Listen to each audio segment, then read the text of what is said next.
Find your seat with the numbers, name on it. Find your seat. Please here. Please here.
Muslim here.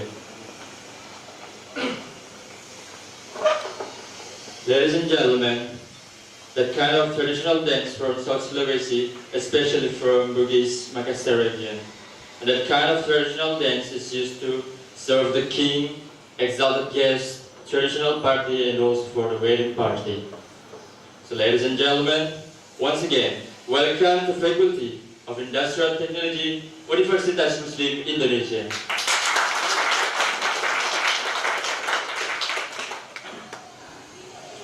First of all, my name is Zulkifli. It's a precious chance for me to be your Master of Ceremony in this opening session. It has already been our culture to conduct a safety induction in the beginning of any event. So I would like to invite our safety officer, Mr. Nur Ikhwan Saputra, to conduct the safety induction.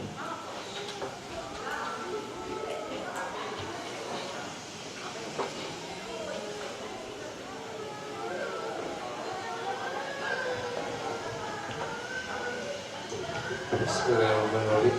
Assalamualaikum warahmatullahi wabarakatuh. And good morning, ladies and gentlemen. Welcome to the 20 ASEAN Youth Forum. I will inform security guidelines, health and safety, and environment in the Faculty of Industrial Technology, Muslim University of Indonesia. At this activity, the Faculty of Industrial Technology, from the Health and Safety Officer, the Faculty of Industrial Technology obligates to submit safety guidelines that apply in the Faculty of Industrial Technology as follows. Point number 1. Please maintain the clean lines of the hall and dispose of garbage in the trash that has been provided. For security reasons, it's recommended not to leave guards unattended. Not allowed to smoke inside the Faculty of Industrial Technology building, except in the smoking area. Make sure the cigarette stub dies when throwing in the trash. Faculty of Industrial Technology building consists of 4 floors.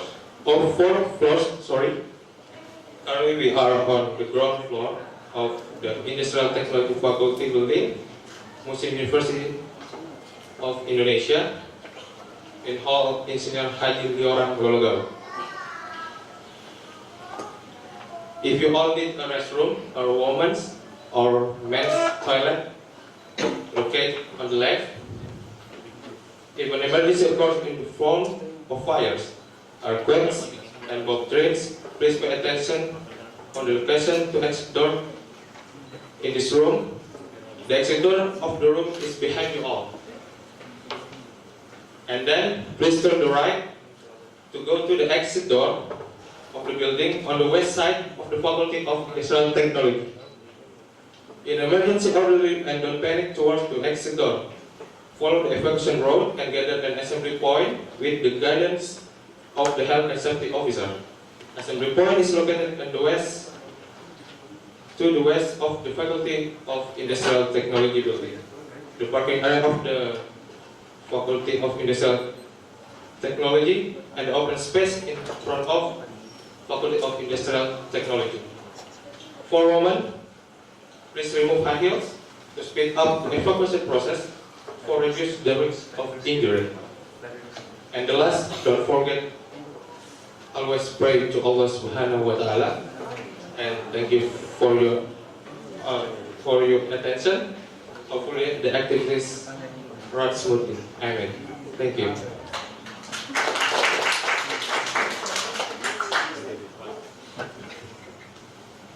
Well, thank you very much, Mr. Ridwan. Assalamualaikum warahmatullahi wabarakatuh. Waalaikumsalam And warahmatullahi good morning, everybody. Allahumma salli ala Sayyidina Muhammad wa ala ali Sayyidina Muhammad. Respected Vice Rector 2 of Universitas Muslim Indonesia, Professor Salim Basalama. Respected Dean of Faculty of Industrial Technology, Mr. Zakir Sabara. The Chair of Asian Youth Forum Conference, Dr. Pedro John Weiner. Head of Department in Faculty of Industrial Technology, Universitas Muslim Indonesia. Professors, delegates, ladies and gentlemen, welcome to the 20th Asian Youth Forum 2018, the spirit of the world independence for the young generation.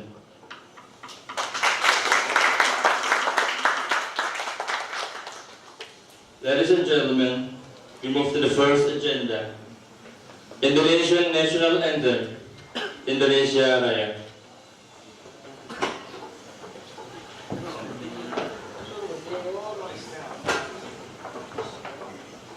Ladies and gentlemen, please rise.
Ladies and gentlemen, the next agenda is reciting the Holy Quran by Muhammad Arif.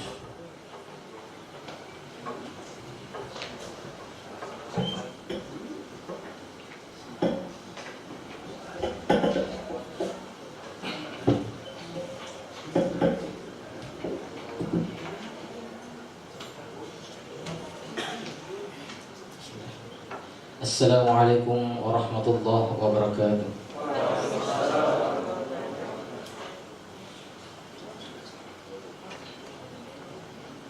أعوذ بالله من الشيطان الرجيم.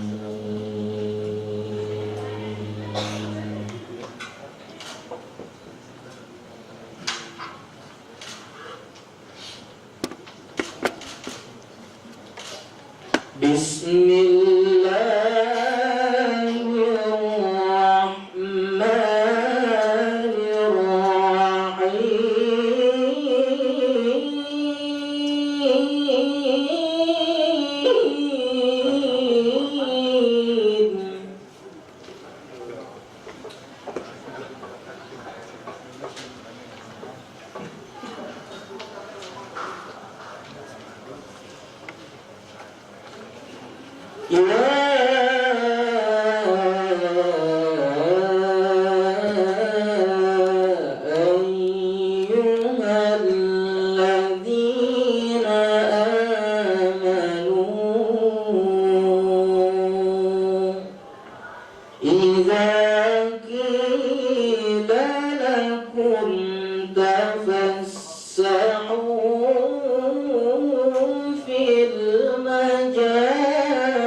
فافسحوا يفسح الله لكم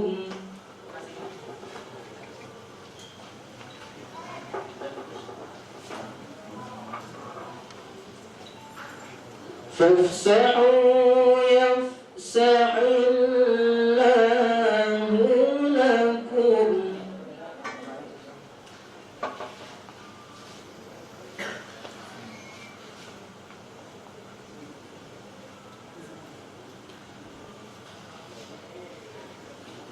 وإذا قيل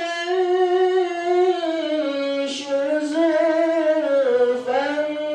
فانشزوا يرفع الله الذين آمنوا منكم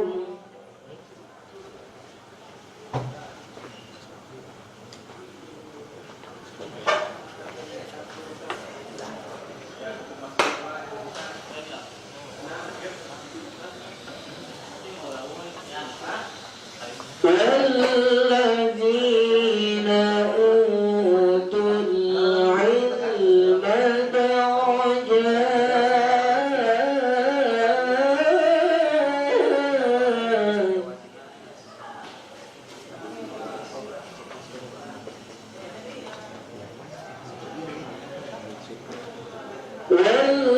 والذين أوتوا العلم درجات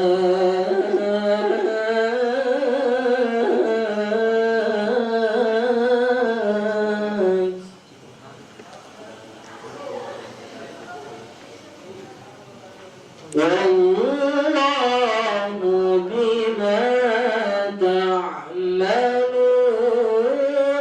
خبير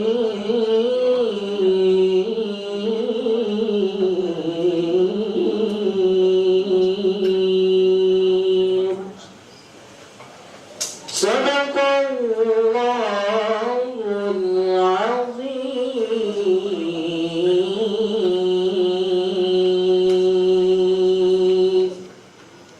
Assalamualaikum warahmatullahi wabarakatuh.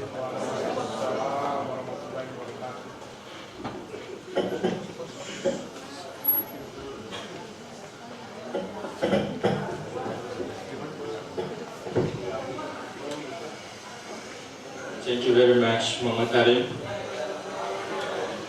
Ladies and gentlemen, we would like to invite Dr. Setyawatiani as Vice Dean for Academic Affairs to deliver opening remarks. Ladies and gentlemen, Dr. Setyawatiani.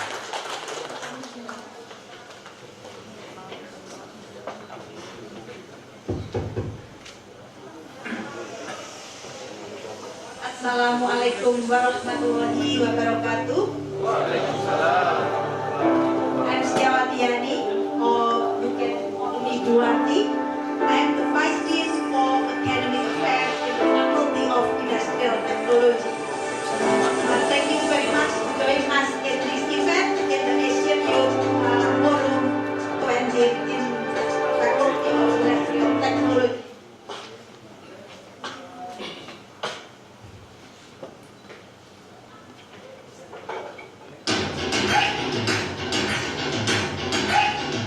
Welcome again to the Asian Youth Forum 2018.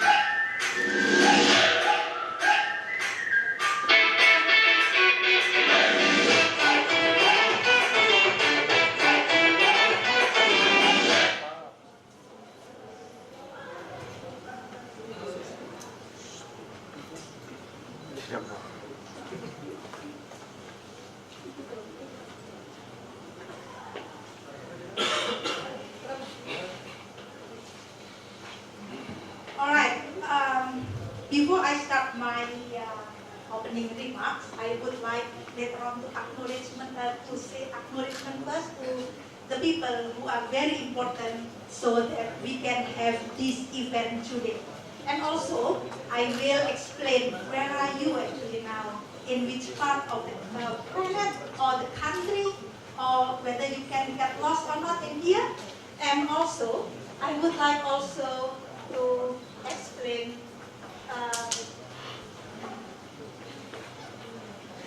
who we are, the Faculty of Industrial Technology, and then why we do this all in the event, and finally about what we will do during this important event. So, first of all, I would like to acknowledge the conference chair,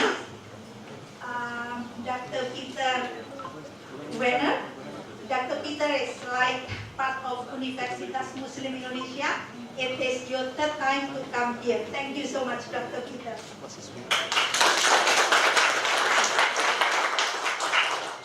And also to my colleague, my fellow, Dr. Ismail Suwardi Weke. Usually I call him Bro Mail. Bro Mail is very helpful for us, Prof.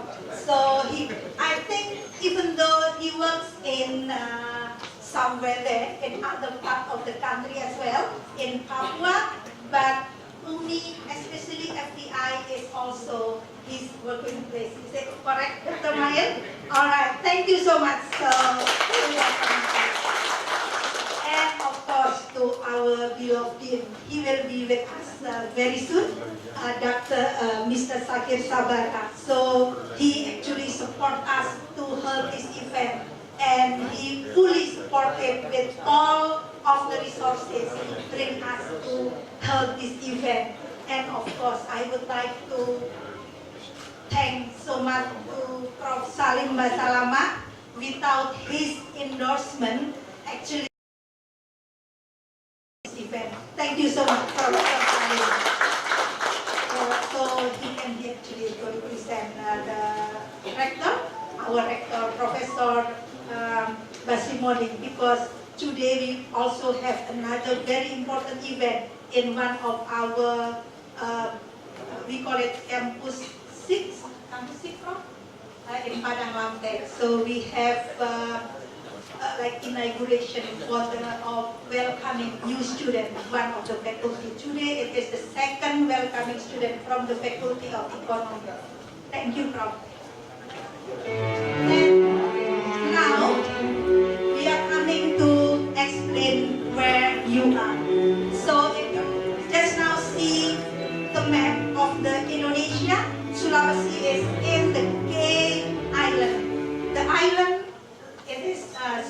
island, and Makassar is in the island, and this is actually Universitas Muslim Indonesia.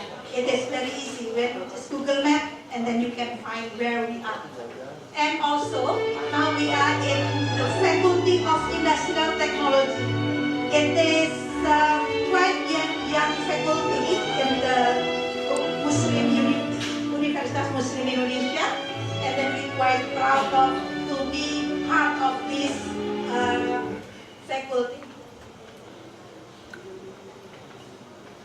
So, I also would like to explain a little bit about Universitas Muslim Indonesia. We are quite old university. I think the second oldest university in Sulawesi. We were established in 1954, so already 60-something years now. And currently we have 13 faculties and 54 study programs, with one of the faculty, of course, our Faculty of Industrial Technology. We also have 3 in Indonesia. We divide we call it strata in 3 parts. It is for the S1, the bachelor degree, and S2 for the master degree and for the doctoral degree. For Faculty of Industrial Technology, we have S1 and S2, and hopefully soon we will also be having the S3 programs. And it is, some people don't know that UMI is quite big. We have 24,000 students. So I think we are the biggest private university out of Java. And just now the Kemenristek Dikti of the Minister of Higher Education just announced about the rank of the university. And it is very proud for me to announce here that UMI is the first rank for private university out of Java. So it is really big achievement. And because today we talk about the culture, I will show you about one of the flagship program which is very, very concerned in the building of the character or the culture it is. So it is the flagship program through, we call it the character building program. It is the Pencerahan Kalbu program.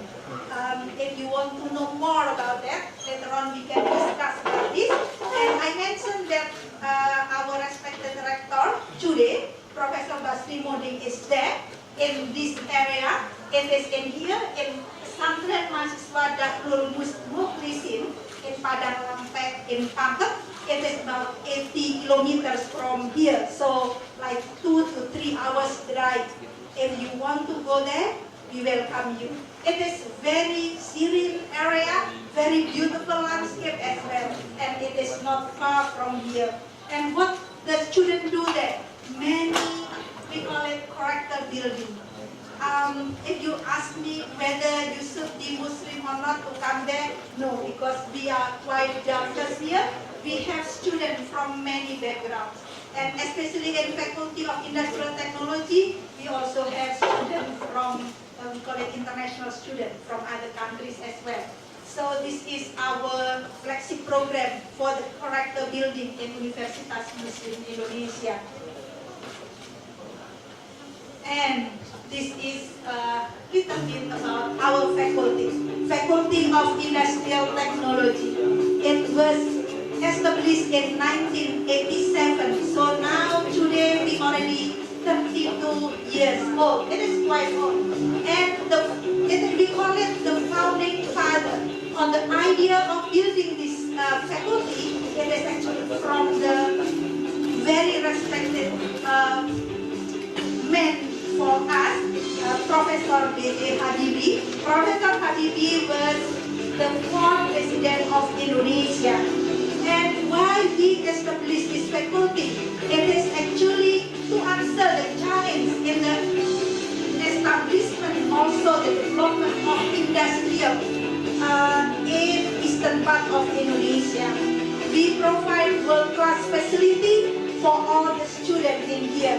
We have international students who attend our class and also interact with the students. So the student doing the lab work with all the facility supported by the faculty or also supported by our partner as well. We have 3 study programs. The first study program is the industrial engineering, and we have the study program of chemical engineering, and the third study program is mining engineering. And the newest study program for us is for the professional engineer. So, and I also need to a bit stress in the professional engineer that we are also achieving for Muri record. It is for us to produce the first professional engineering in Indonesia. So it is really big achievement for us. So if you don't know UMI, it's for you to know better about our university.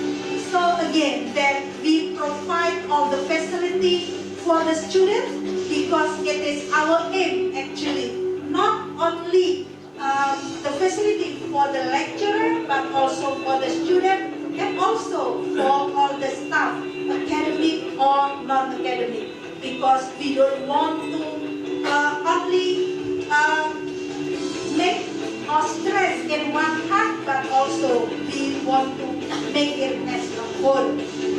So we have so many laboratories.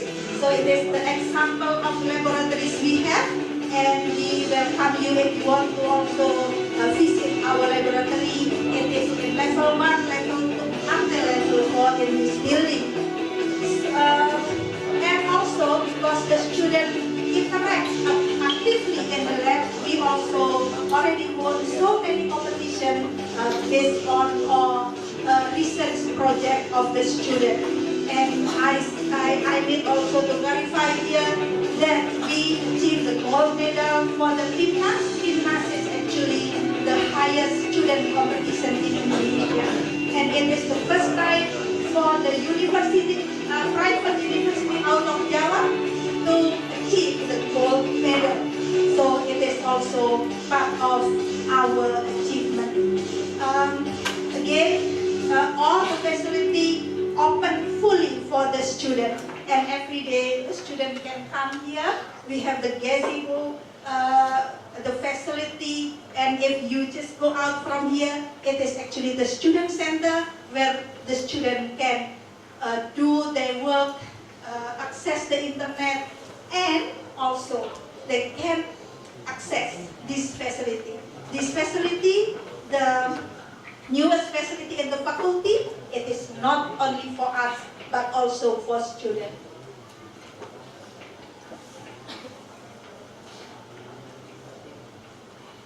So now it is come to the schedule. In these 5 days, I think just shortly after this, you will receive the kit, and in the kit you will see that we have some facility for you. I make a little bit mistake here. When actually all the event previously only the opening is being held here, but then yesterday we discussed that we also will move the second day event or the half day later on all in this level. So we don't want to use this one anymore. So we will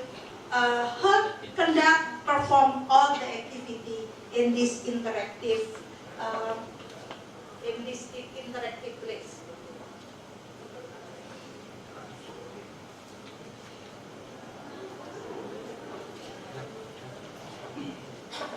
Okay, so this is, I think, the one. All the activity in the first, second, third day is quite not boring, but a bit, indoor.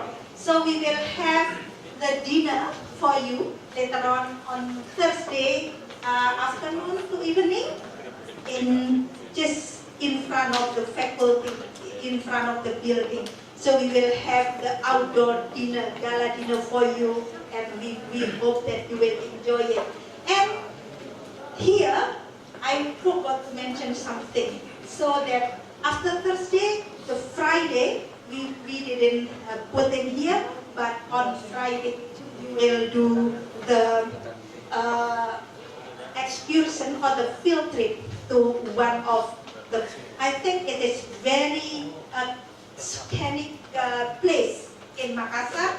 We will go to Bantimurung on Friday, the whole Friday, I think.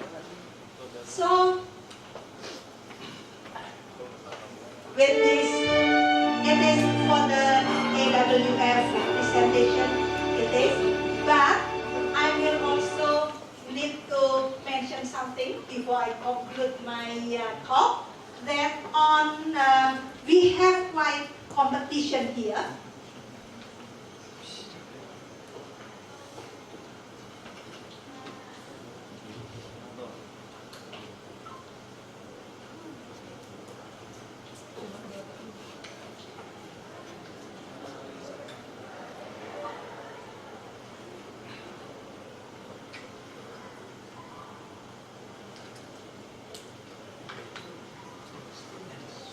We have a challenge for you, that we will award 40 winners to have the facility to visit Bantimurung for free. So it is applied for all the participants. And also for the winner, we will give a t-shirt. It is very special t-shirt. We don't have the example here, but I already said that it is very beautiful. The motif and everything, and it is designed by our student. And look, the guy just in the behind, actually the designer for the beautiful t-shirt, which will be offered to 40 winners. And how to win this? It is by, you can, it is the category for us to decide the 40 winners. It is for the one who do the most likes, and also the most mentions, and the most attractive photo. We provide a photo booth on the back, yeah, and you can do the photo with attractive, with the gracious, with the challenge, whatever, anything. So many things. So what you need to do, don't forget to attach the hashtag. The hashtag for us is AYF, FTI, UMI, FTI UMI keren. So FTI UMI keren means that we are really good. And also hashtag FTI UMI. From when? From now till 9 p.m. August the 30th. So this is actually the challenge for you. Before I finish my talk, ini I will now speak in bahasa untuk kawan-kawan wartawan. Jadi hari ini terima kasih atas kehadirannya, dan ini juga bagian dari kami untuk memperkenalkan satu teknologi terbaru yang kami miliki, yang kami sebut sebagai multimedia interaktif proyektor. Ini semua kami persiapkan tidak hanya untuk kami sebagai dosen, tapi untuk mahasiswa. The most important part of our thing is mahasiswa, dan tentu saja untuk staf mereka, demi pengembangan karir dan demi pengembangan profesinya bisa memanfaatkan teknologi ini. Apa saja yang dimiliki oleh alat yang kami yang baru ini? Sangat banyak.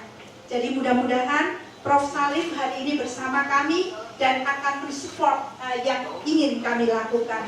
Jadi untuk kalian, jadi kami sangat berterima kasih yang hari ini dikirim ke kami kebetulan Prof. Salim. Jadi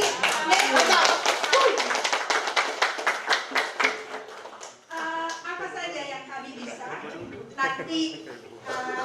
Teman-teman wartawan, Prof. Salim juga nanti boleh mencoba Prof di sini banyak sekali fitur yang kami bisa melakukan, ini namanya whiteboard. Jadi ketika kami mengajar, kami bisa langsung menuliskan apa yang kami inginkan pada whiteboard ini.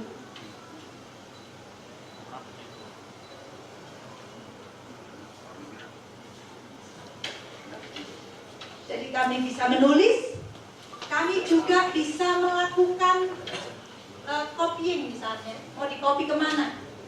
Jadi terutama dalam mata kuliah yang menggunakan grafik, dan ini banyak sekali di Fakultas Teknologi Industri, alat ini sangat powerful. Mahasiswa bisa tidak usah menulis, tapi nanti harus menulis mahasiswa ya, tentu saja. Tapi kalau mereka tidak mau, kami memiliki USB di sini. Dicolok USB, semua catatan bisa diberikan ke mahasiswa. Dan di sini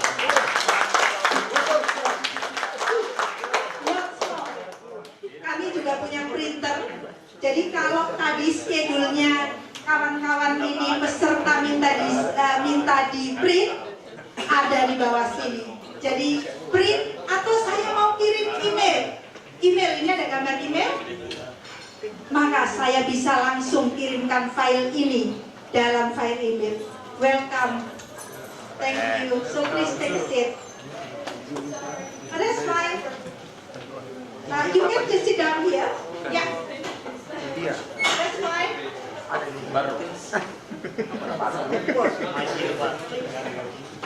Alright, that's fine. Okay. Enjoy your stay here. Alright. Jadi kami juga bisa mengirimkan email dan sebagainya. Banyak sekali fitur yang kami miliki di sini. Semuanya bisa kita lakukan dengan baik. Dan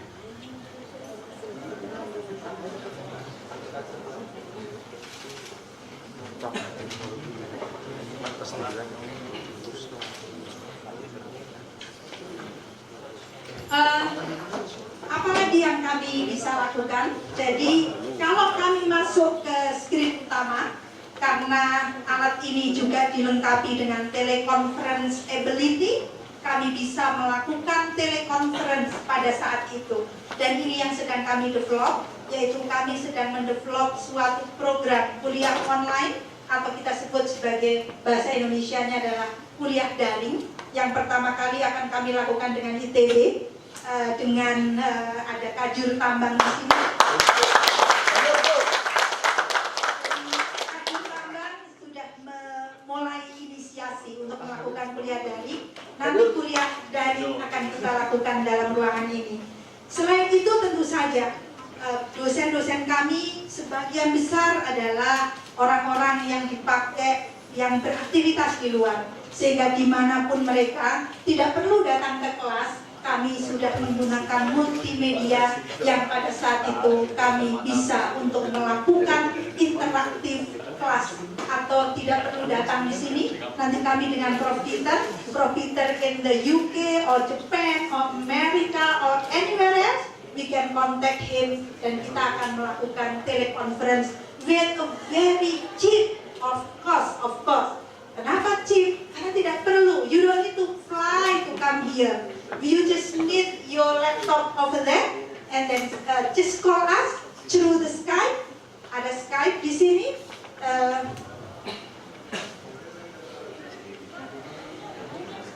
Okay. Jadi kita tinggal ke Skype saja dengan mahasiswa saya, misalnya. I can just make contact with him. I can contact him, just call him, and we can do the interactive Skype using this technology interactively.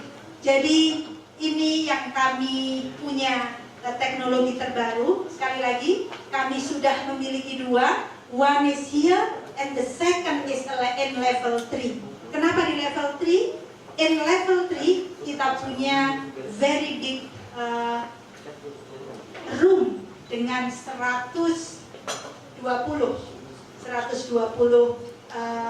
seat, sehingga tentu saja bisa mengakomodasi lebih banyak lagi.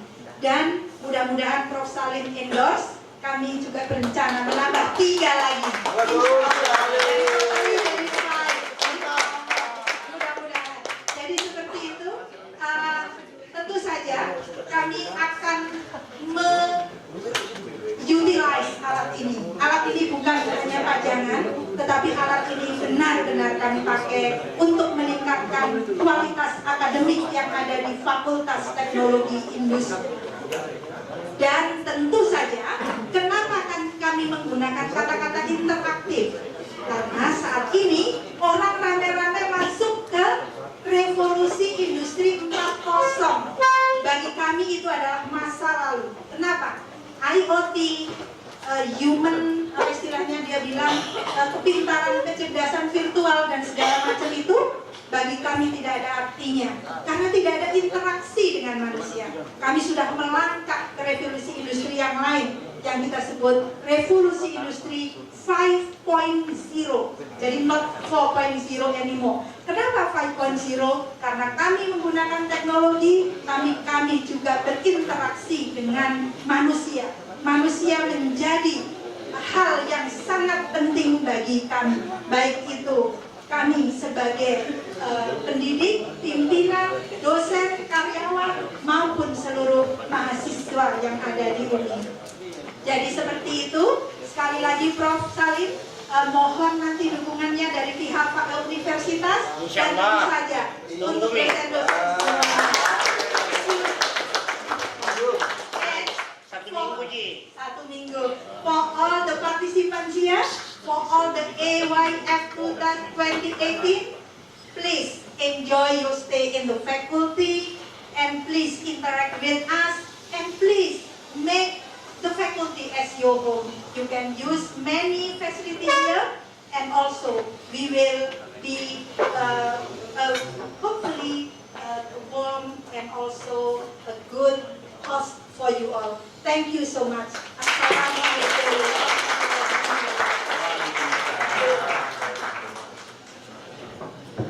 Well, thank you very much, Dr. Setia Diwani. Before we move to the next agenda, I would like to say welcome to our delegates from Japan. Welcome to the Faculty of Industrial Technology, Universitas Muslim Indonesia.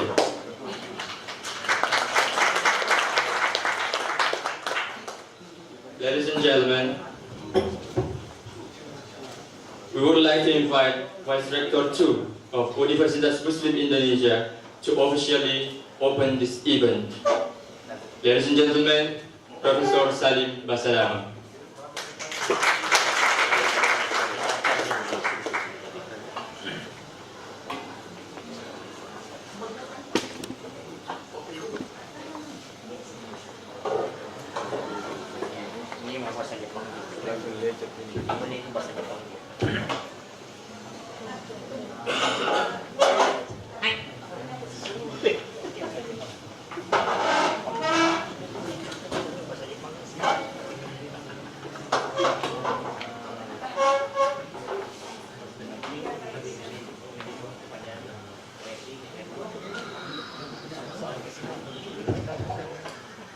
Bismillahirrahmanirrahim.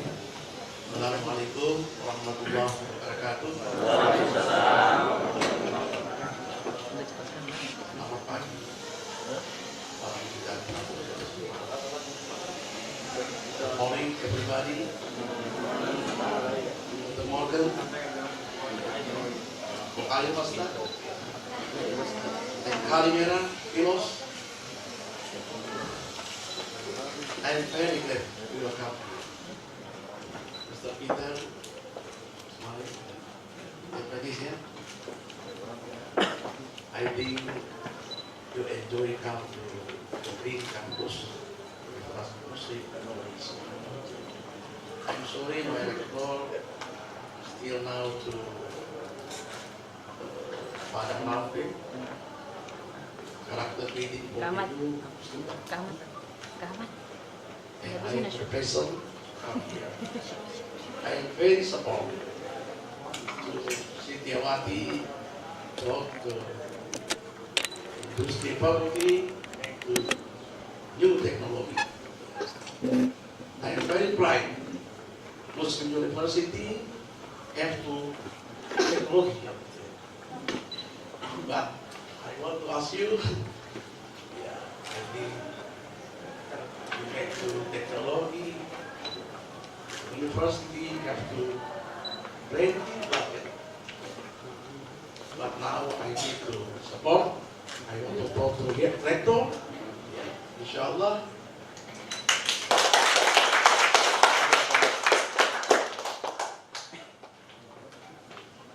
Mungkin karena ini banyak adik-adik mahasiswa, saya kira ketahui, saya kira mungkin di UMI inilah fakultasnya. Saya kira pantas dari nama fakultas teknologi.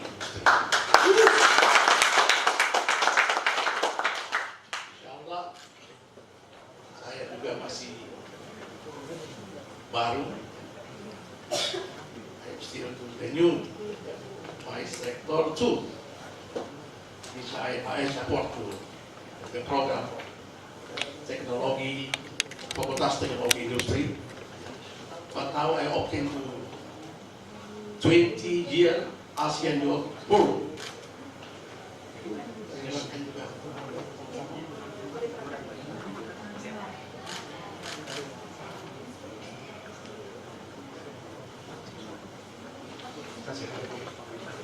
Thank you. I have to together open the 20-year ASEAN Youth Forum. Please, I talk to Bismillahirrahmanirrahim. Sekian, Assalamualaikum warahmatullahi wabarakatuh. Kami mohon untuk Bapak Profesor untuk tetap di podium. Wah, ini. Ladies and gentlemen, this is our Dean of Faculty of Industrial Technology, Very young man. Mr. Zakir Sabara. Indonesia University, very young man. I'm very glad to come here. Ladies and gentlemen, we would like to invite Dr. Peter John Wenner to come to the podium to accompany Professor Salim Basalama with Dr. Setiawati Yani and Mr. Zakir Sabara to officially open this event by beating the traditional musical instrument.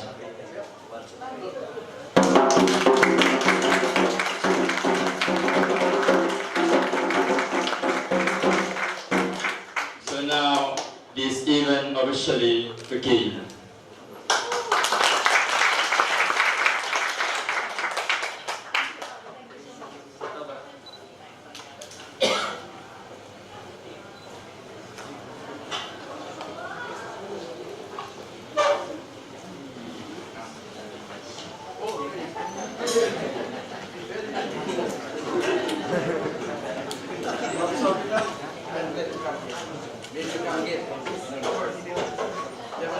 Excellencies, for your information, that kind of traditional musical instrument, Indonesian people call it by gendang.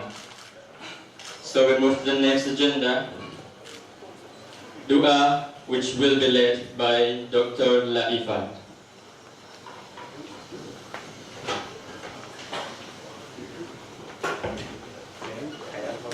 Assalamualaikum warahmatullahi wabarakatuh. Excellencies, please let me lead the praying session according to the Islamic religion. A'udzubillahi minasyaitonirrajim. Bismillahirrahmanirrahim. Alhamdulillahil alamin.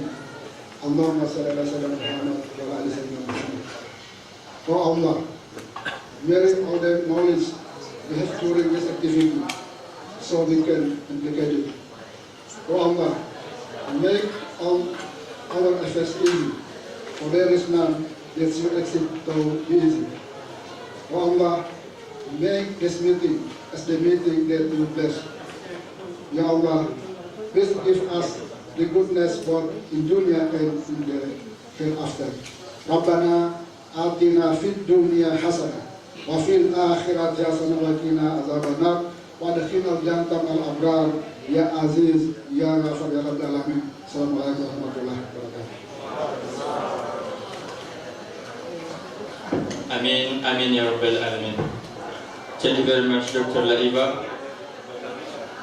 May the Almighty God bless us all as long as this event running. With this, I would like to conclude this session. Thank you very much for your kind participation.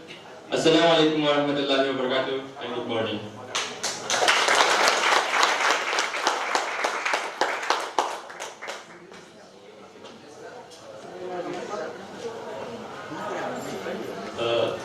For excellencies and distinguished guests, may leave your seat, and for to all delegates, please remain seated. Mohon para tamu undangan sekalian dapat meninggalkan ruangan ini, dan untuk para delegasi dan para peserta silakan mengisi bangku yang kosong. Terima kasih.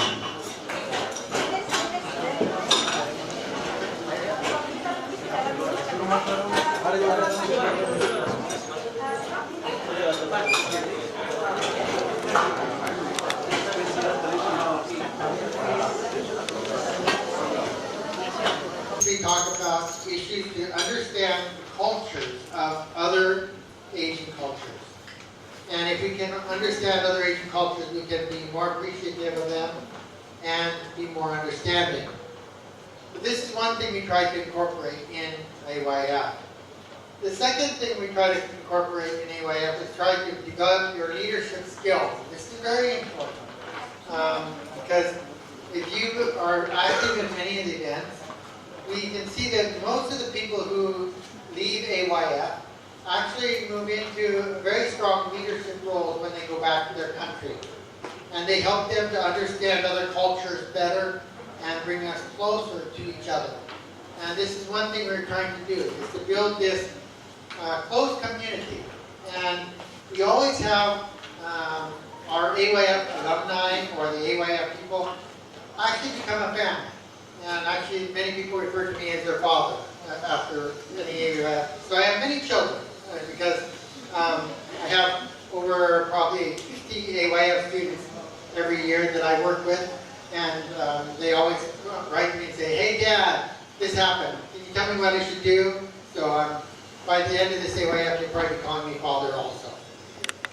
Basically, we'll be talking about work almost 4 times so far in meetings just to try and help prepare for this conference and have this great event here in Indonesia. Thank you very much. Basically, we're going to have the 3 special speakers at this AYF, and they're actually alumni from the AYF who have been coming to many events. They probably attended about 2 or 3 or 4 different AYF events in different countries. And they will give you different perspectives of how they developed, how they became more independent, how they became strong, and how they believed in themselves. And these are very strong things that I want you to understand also. I have become stronger myself as I have been going through AYF. I have built up a very strong understanding of other cultures and am more aware of the difficulties, the problems, and for those reasons, I can actually appreciate every country I go to. And I can see all the good things there are all over. Many people ask me, say, "What's your favorite country? What's the best country?" And I always say, I don't have a favorite country. I don't have a best country. Every country has good qualities. And I see good points in every single person and every single culture. And those good points are the things we should concentrate on. We should note the good things in all people and try to see all the good things. And if we can see those good things, then we can develop and have better communication with other cultures. And this is what we want to do with AYF. So I am encouraging all the AYF students here to actually try to communicate in English, get to know the other cultures. We only have like about 8 people from different countries here, but even though we have many Indonesian students, please take a chance to stop and talk with them and interact with them. This is a very important opportunity for you. You don't have to travel abroad. They're here. We brought them here. So this is your chance to interact and get to know them better. And they want to know you better also. So this is a great opportunity for all of us. So they will be teaching you a little bit about languages. We're going to learn a little about their language. English is not the only language. We'll learn a little bit about each of their other languages also while we're here. So pick up languages, make friends, and develop your communication with these other people from other countries. And who knows, maybe you may visit them in their country in the future. So enjoy yourselves. Please try to pick up as much as you can and learn as much as you can from this special event. Thank you very much. Thank you, Peter.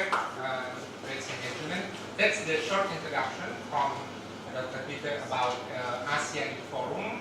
And this event in Makassar, the Faculty of Industrial Technology, is the first one in Indonesia, as already I mentioned before. And we are very grateful. We are here with our colleague, with our friends from Russia, from Japan, and from Philippines. And make sure the next one after the lunch and break sessions, so you don't sit with your friend in the same country, but make sure you mingle with others. Yeah. So let's say not after the closing ceremony, by the end of this program, you don't have the additional friend. Only you come with your 5 friends and then going home with the other 5 friends again. So make sure you sit down with the other participants. And then this is a time for us to understand other cultures in Asian youth. Because as you see, we are Asian countries, and then we have Japanese, Indonesian, and almost all the 5 religions, the word of 5 religions are available in Asia. And actually this is a great time for us to have a cultural understanding, not to convert our cultures, but to appreciate other cultures. And the second one, through this forum, we can have a contact with our friends. We can have, if we already have 5,000 friends in Facebook, let us have another platform to contact each other, or make sure if you have 1, 2 friends on Facebook pass away, so you can remove and add another one. Because we don't have chance to add more than 5,000. And then through the forum, I believe, because most of us from the undergraduate student, so you have chance to extend your master degree or any kind of short course to other country. Yeah, through IYF, I would like to share the story with you. I already visit most of the country in Asia because of IYF. So this is one of the platform, but not the only one. If you would like to join us, yeah, after in Makassar, we will have in Kyoto, we will have another one in Dalat or Danang and some area of Asia. So it is a good opportunity to travel, yeah, because in the spirit of any kind of religion, traveling is one opportunity to learn from others. So take opportunity to travel around the Asia. And then the next one, it might be you are interested to join any kind of short course. So you can apply to Russia to study postdoc part of Asia in Russia, and then we have Japanese here, Philippines, and the same region with us in Southeast Asia. So take opportunities. The last part of my introductions, I would like to give this great opportunity to everyone of us to say in 1 or not more than in 2 minutes, name what other identities that you want to share with us. So after this, maybe we can say in few words. Yeah, at least you can call like for example Marina. You can call her and then say something. So I would like to start from Ludwig, just on your side, and maybe this mic will go around. We still have 20 to 25 minutes before for free. So just say your name and maybe if you like, you can say your affiliation in university if you like, or any country, and not more than 2 minutes. Yeah, start from. Assalamualaikum warahmatullahi wabarakatuh. Good morning, everybody. So, my name is Lutfi, and I'm a delegate from Indonesia, an alumni of AYF. The first AYF that I've been to was in Taiwan, AYF 9 in 2011, when I was a student. And we met Mr. Warner, we met Marina, we also met the other delegates. My second AYF was AYF 11 in the Philippines in 2013, and this happened to be my third AYF, AYF 20 in Makassar. Currently, I'm teaching international relations as a lecturer, non-permanent lecturer in Islamic University in Surabaya, UIN Sunan Ampel, Surabaya. So then, feel free to talk to me, and feel free to ask anything about international relations, what I learned from AYF and all that. So, I'm excited to get to know you guys. Yeah, thank you.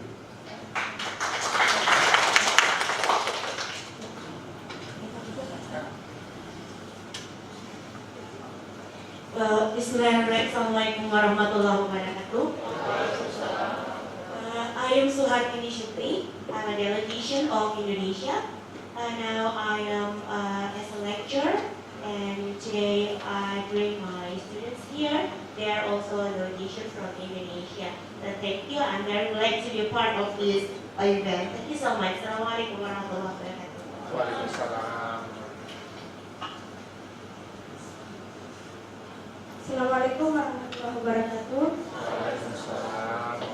My name is Asri Yuliana. I'm delegate of Indonesia.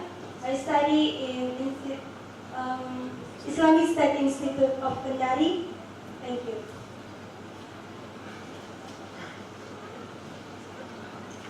Bismillahirrahmanirrahim. Assalamualaikum warahmatullahi wabarakatuh. And good morning, everyone.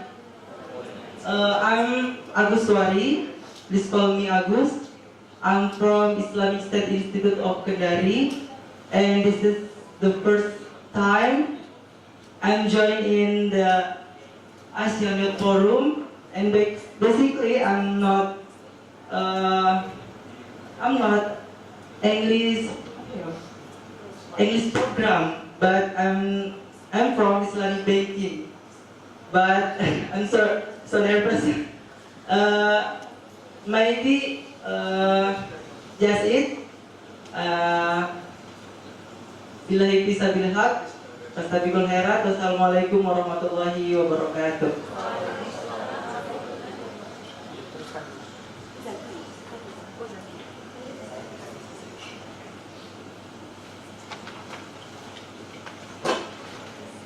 Okay. Assalamualaikum warahmatullahi wabarakatuh. My name is Ahmad Zaki Makari. I'm from University of Haloleo, from Faculty Culture in Haloleo. Wait a minute. I'm from English Literature from Haloleo University. Thank you. Okay. Yes. Yeah.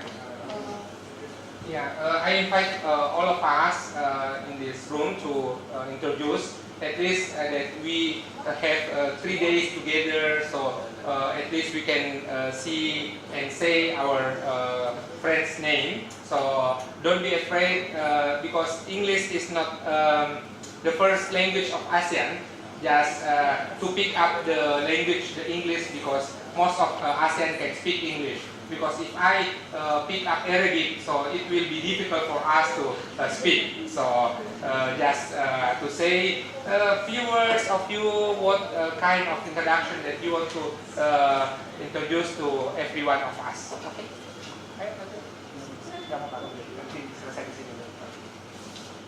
Okay. Assalamualaikum warahmatullahi wabarakatuh. Waalaikumsalam. Hello everyone.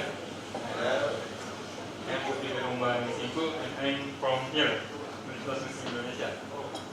And I'm delegation Asian Youth Forum.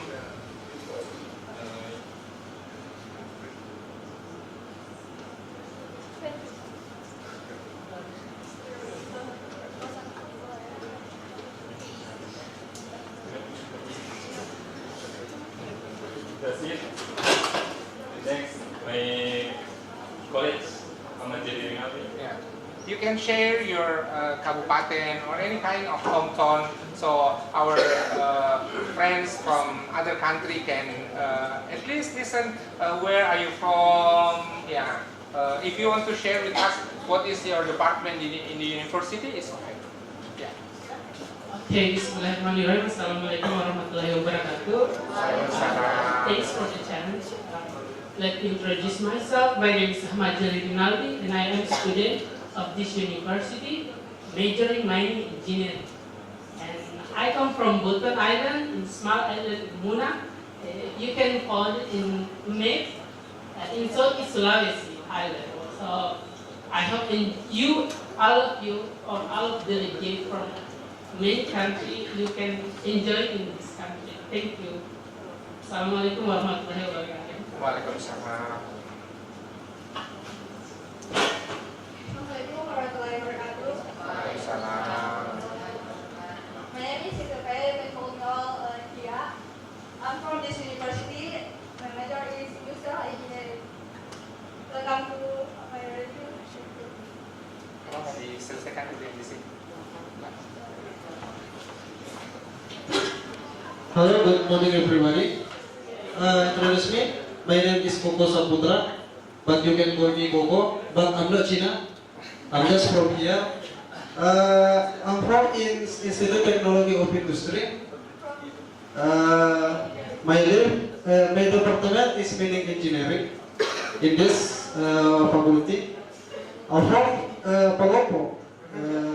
My country and my town is my village in Palopo. Then if you want to see it, if you just go, if you want to see the light, the river, mainly in here. Okay, thank you very much. Waalaikumsalam warahmatullahi wabarakatuh. I'm sorry. Assalamualaikum warahmatullahi wabarakatuh. Waalaikumsalam. My name is Dian Jawapuran Asdin. You can call me Dian. I'm from Muslim University, Department Mining Engineering. I'm from Bone. Thank you. Okay. Assalamualaikum warahmatullahi wabarakatuh. Waalaikumsalam warahmatullahi wabarakatuh. My name is Ikram. I'm from Hasanuddin University. I'm majoring in mining engineering. I'm from Makassar. Thank you. Yeah, Alhamdulillah, we already have the introduction from the first part of this room. So we would like to go ahead to the second part. So it is a very good one to listen that we are from different parts of the world. Some of us from Palopo, there is one from Muna, there is one from Makassar and other part. So it is a chance for us to learn and listen each other and to understand from other cultures. So thanks, sister. Okay. Hi everyone. I am Marina from Russia, as you might have already known. And this is a conversation my 5th AYF. So yeah, I'm kind of a veteran. I first joined AYF so the same year as Lutfi did. So it was AYF 9, 2011. The next year we had one in our country, so it was quite a challenge. So because the thing when you're a participant and an organizer are actually two big differences. Then one more in the Philippines again. So and after that, so I graduated from the university. So as you said, I'm not a student anymore, so I have already worked for several years. So I actually thought that I'm not going to like come to AOF again, but for some reason, in 2016 I rejoined, and this is how I met Lisa, by the way, but she will help herself. And yeah, this is my 5th time coming to the Asian Youth Forum. And I'm very glad that although it is like different country all the time, and so we have like different people and different atmosphere, but the general idea and the spirit never changes. So AOF has always been about friendships, sharing your spirit and culture, and I'm really glad that we are going on with that. So I'm really glad to see you all guys, and I really hope that I will talk to all of you much more and get to know you much more. Thank you.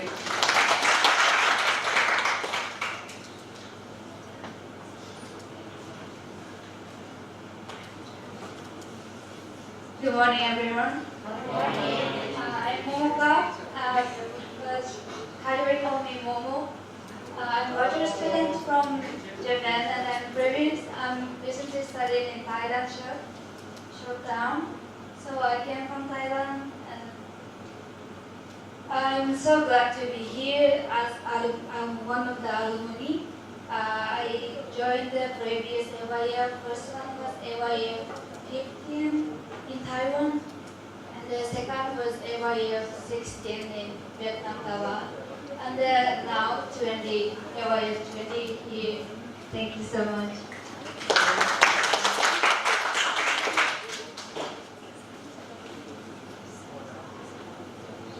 Yes. Hello. Apa kabar? I learned that expression. So, by the way, I'm Frieza. So, if you have watched Dragon Ball, do you know Dragon Ball Z? Yeah, we have the same name, but you can just actually call me Freeze, for short. Frieza. So, this is my 3rd AYF as well. So the first AYF I joined was in Vietnam back in 2016. So unlike the other alumni, I joined AYF quite late because the first time I joined AYF, I was no longer a student. But I actually, although I regret that I didn't join this kind of program when I was still a student, I'm still thankful because I was able to meet a lot of wonderful people.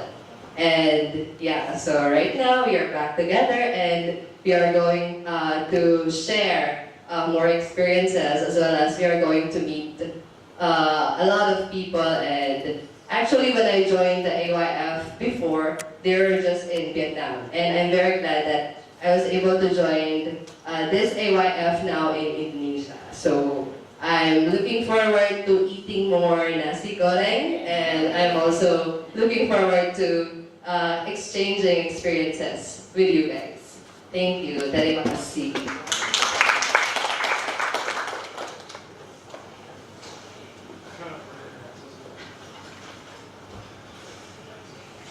Assalamualaikum warahmatullahi wabarakatuh. Good morning, guys. My name is Anekbar Hendijaya, and you can call me Jembar. I'm from Islamic of Parepare. My major is English education. Well, that's enough. Thank you so much.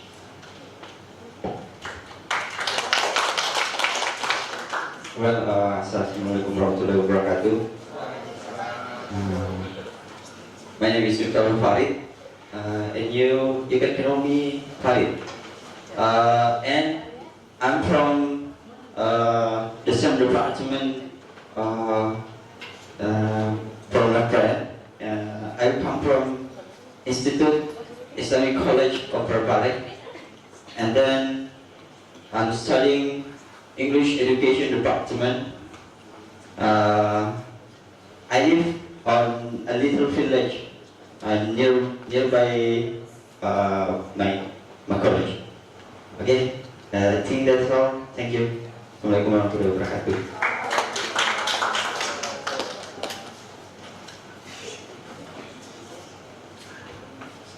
We will Bismillahirrahmanirrahim. Assalamualaikum warahmatullahi wabarakatuh. It's a big pleasure for me to be here as one of the participants of this AYA for the first time. So, well, let me introduce myself. My full name is Muhammad Fatur Rahman MS, and I'm from State Islamic Institute of Parepare, and I'm the 5th semester, just for information. And next, you may call me Fatur for sure. Fatur, to make it simple. And then, I'm from Sonsalabes, specifically in District Pindrang, and more specifically, my hometown from Benteng. Me from Toraja, if you ever join or trip in Toraja. So, what next?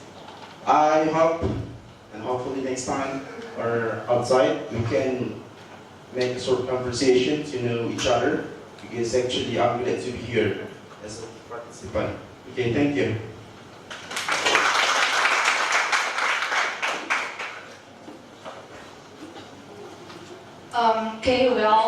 Bismillahirrahmanirrahim. Assalamualaikum warahmatullahi wabarakatuh. Siti Sri Cahyani, but don't worry, you can call me Caca or Cahyani or Ca. Simple way to call me, yeah, Ca.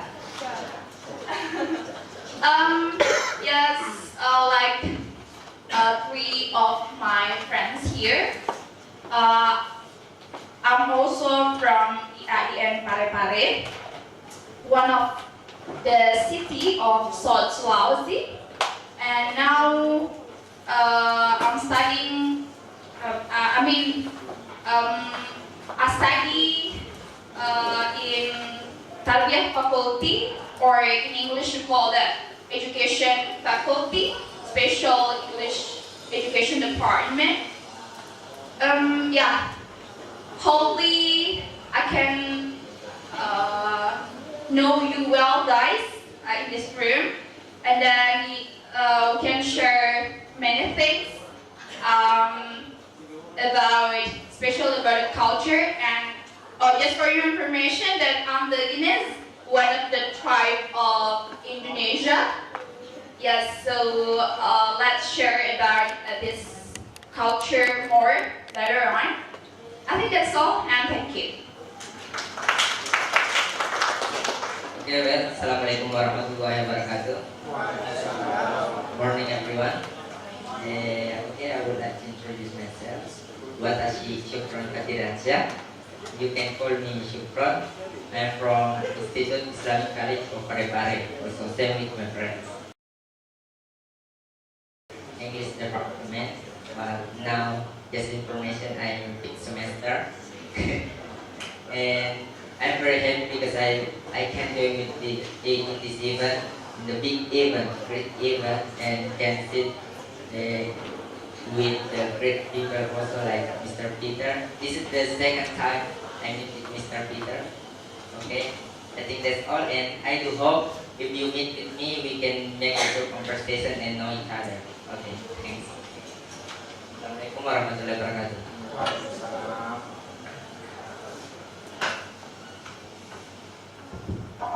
Okay, Bismillahirrahmanirrahim. Assalamualaikum warahmatullahi wabarakatuh. How great your spirit, guys.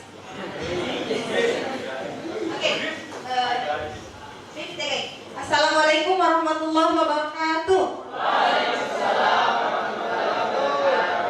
Okay, thank you so much for the chance to meet, because give me golden chance to introduce myself. Okay, the first, my name is Herawatia, but you can call me Hera. And then same with my friends. I'm from IAIN Parepare, and then this is the first time I joined in AWF.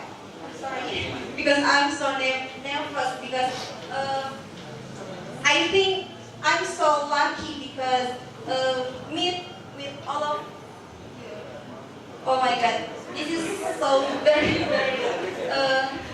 make me happy. And then same with the other people. I think all of you want to know each other. So think now. Thank you so much. Wassalamualaikum warahmatullahi wabarakatuh.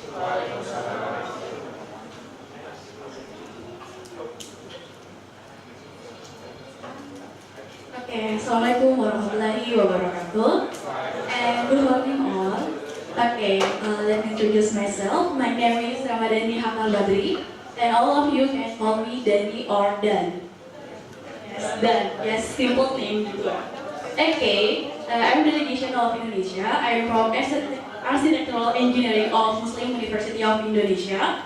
And just for information, this is my first time to join in Asian Youth Forum. So I hope we can share our culture, our culture in here, so we can be closer, like we can know each other. So I hope there is not you can tell me what you want and don't worry about me. So don't afraid with me because I didn't teach you all. Thank you so much. Wassalamualaikum warahmatullahi wabarakatuh.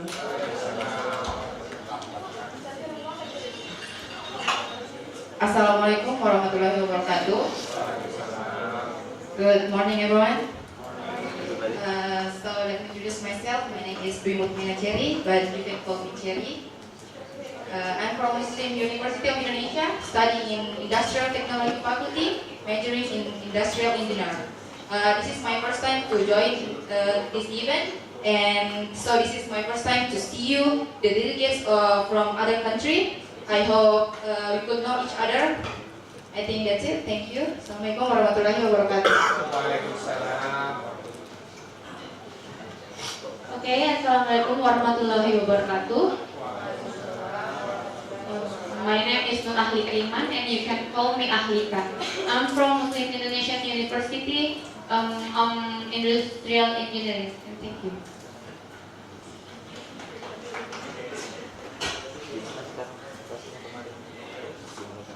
Assalamualaikum warahmatullahi wabarakatuh. My name is Sandira Mamalia. You can call me Alia. I am from Makassar City, and I am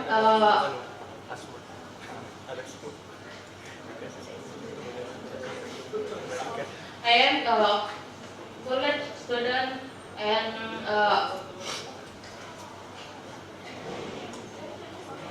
Indonesian Muslim University. Yeah, thank you.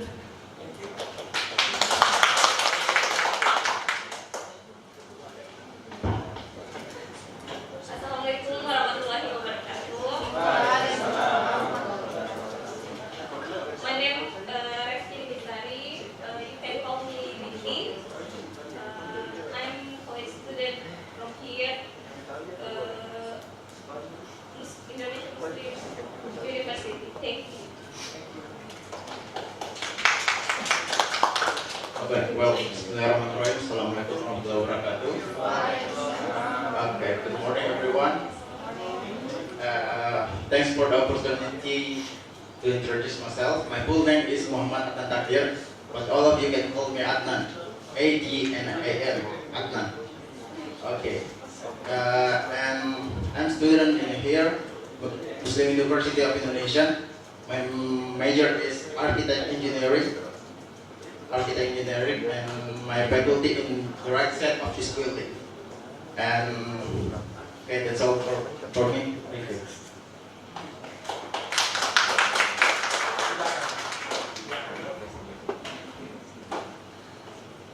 Bismillahirrahmanirrahim. Assalamualaikum warahmatullahi wabarakatuh.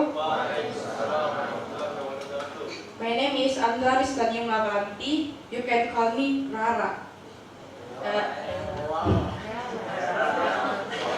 I'm from here, Muslim University of Indonesia. My major is Industrial Engineering. Thank you. Assalamualaikum warahmatullahi wabarakatuh.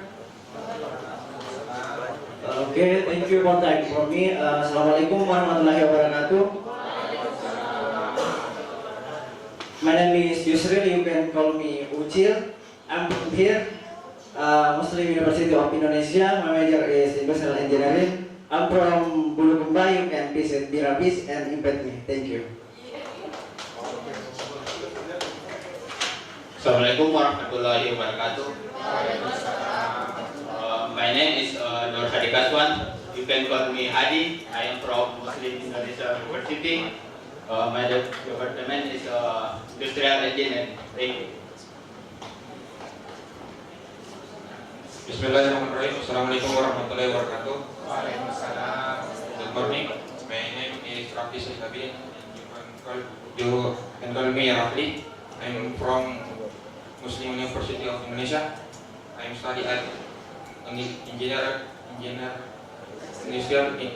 engineering. I'm very excited to joining this event and thank you. Everyone from here already speak? Ada yang belum? Semua sudah? So don't worry because I already mentioned that English is not the first language of us, so not everyone can speak English. So don't be worried. Just this forum, ASEAN forum, is our forum, not my forum. So this is the only one that I can manage you to speak. After this, all the activities is our activities, not my activity. So it is time for you to speak. Don't be worried, and because it might be a good opportunity for us to say any kind of words to introduce. We already grateful. We have from Birang, someone from Bingrang, and another one from Makassar. So it is a good one to be a little ambassador of our hometown. So I will pass this mic to the next one.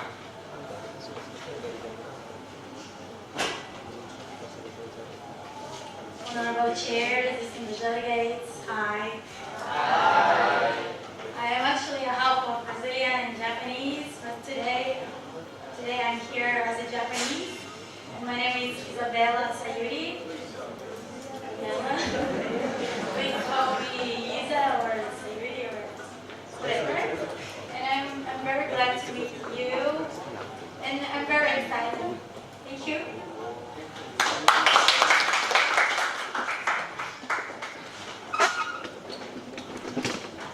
Okay, let me try. Assalamualaikum warahmatullahi wabarakatuh.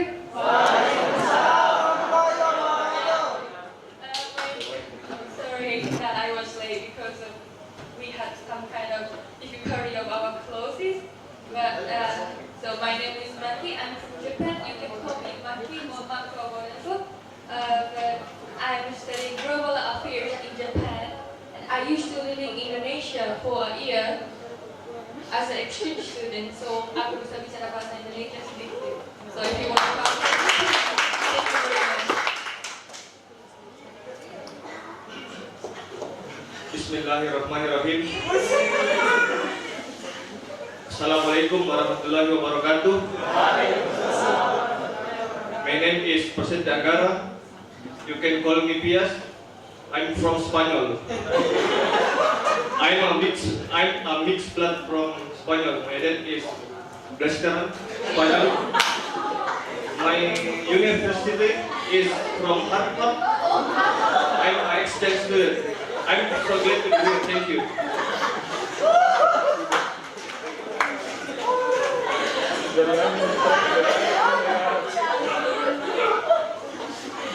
Assalamualaikum warahmatullahi wabarakatuh. Hello, my name is Muhammad Rizky. You can call me Rizky. I am from Palu, Central Sulawesi. I am studying mining engineering. Thank you.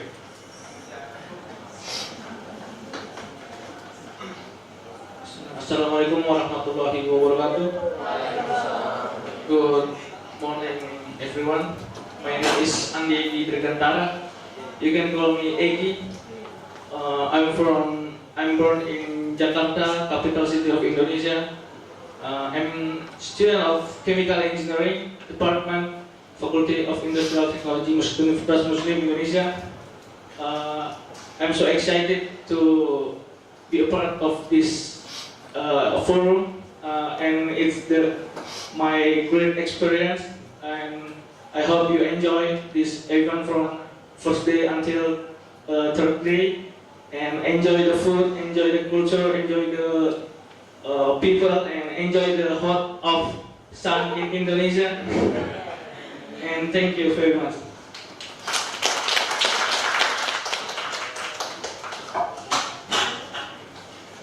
Bismillahirrahmanirrahim. Assalamualaikum warahmatullahi wabarakatuh. My name is Muhammad Fadil Ramadan. You can call me Fadil. I'm studying here in Universitas Muslim Indonesia, and my majority is chemical engineering. Thank you.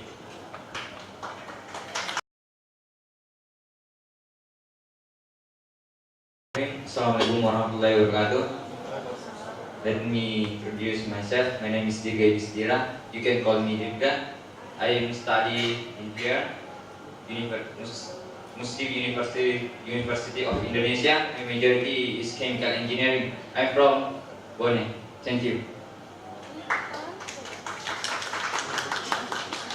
Assalamualaikum warahmatullahi wabarakatuh. My name is Rizka Fitriani. You can call me Rizka. I am studying in here, Muslim University of Indonesia. I am from the delegation of chemical engineering. Thank you.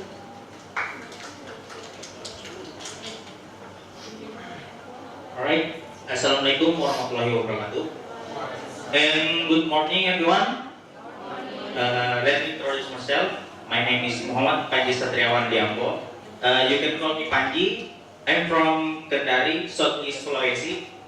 I'm here in Universitas Muslim Indonesia Makassar, from Faculty of Industrial Technology, Universitas Muslim Indonesia, in Chemical Engineering. So that we have now some other. Thank you. Bismillahirrahmanirrahim. Assalamualaikum warahmatullahi wabarakatuh. Let me introduce myself. My name is Nasimatul Afifa, but you can call me Azima. I'm studying in Muslim Universitas Muslim Indonesia and Department Fakultas Teknologi Industri, and I take in here the major chemical engineering. One information, I'm from my hometown in Bulukumba, and there are so many beautiful beaches. If you want to visit there, I can accompany you. Thank you.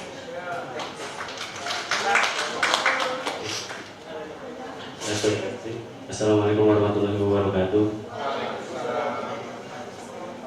Perkenalkan, hello, my name is Aditya Yusuf Batarisa. You can call me Adit. I come from Lukas.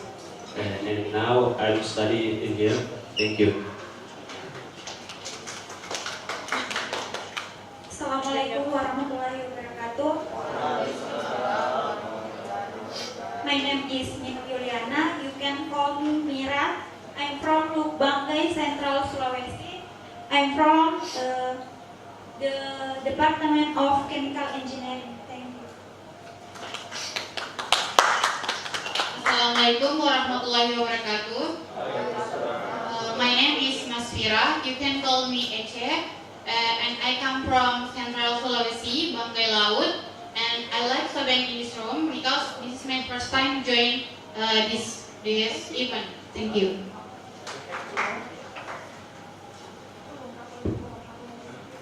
Assalamualaikum warahmatullahi wabarakatuh. Good morning everyone. Selamat pagi. Ohayou gozaimasu. Doproye utro.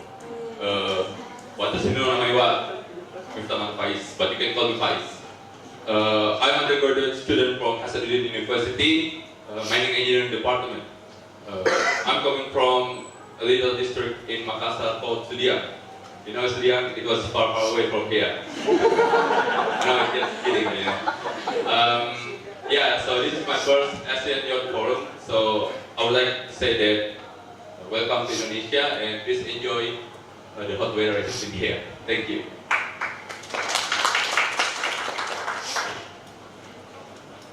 Okay, good morning everybody. First of all, I would like to say many thanks to speaker or moderator who has given me a good opportunity to introduce myself. So, my name is Astrid Ivo and you call me Ivo. I was born in Makassar, but my parents comes from Toraja. Now I'm a student of the engineering department of engineering faculty in Hasanuddin University. And this is the first time I join in the forum at ASEAN Youth Forum, so I'm quite excited to can enjoy in this forum, and I think that's all. Thank you so much.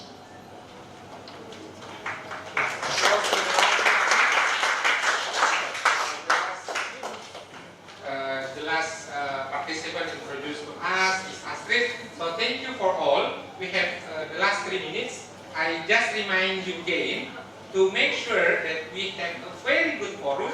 So when you come to the forum, just leave your cell phone around, because it is not as usual. It is not our culture in Asia. If we are talking each other and someone going out with the handphone or the cell phone, so just put out your cell phone and you can have it after our forum. And this is the challenge. We have a photo booth outside this room. So we will meet again until 2 o'clock, and during the break, it is time for you to pray. We have the committee already provide lunch, and just have a look around the faculty. And this is the challenge. So don't forget to hashtag this one, AYF, FTI, UMI, and then we have FTI, UMI, KEREN, and the last one. So at least you can make another hashtag, but at least we have 3 of this one. The limited facilities that we will provide as award, we will have the city tour to Bantimuru only for 50 because the limitation of our transportations. And we have a t-shirt for you. So this is the challenge, as Dr. Setiawati already announced, that we will have this challenge until 30th of August, 9 p.m. So now it is time for us to have a break.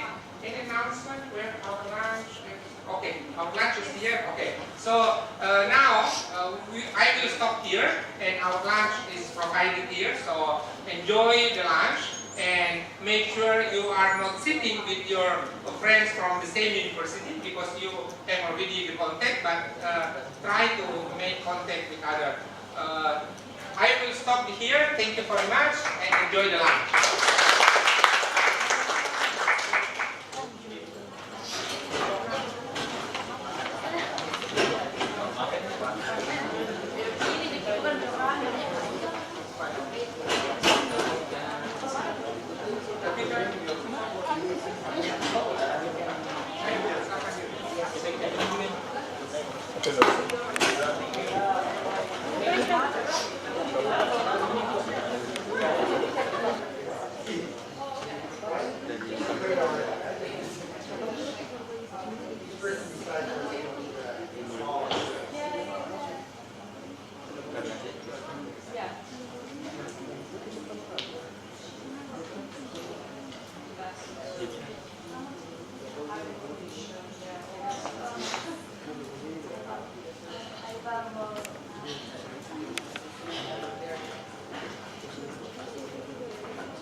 We want to look for London a little bit because we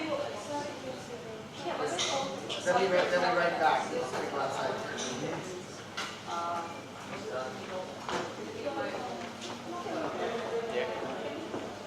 Did you want to make a little bit? Yeah. What if you ask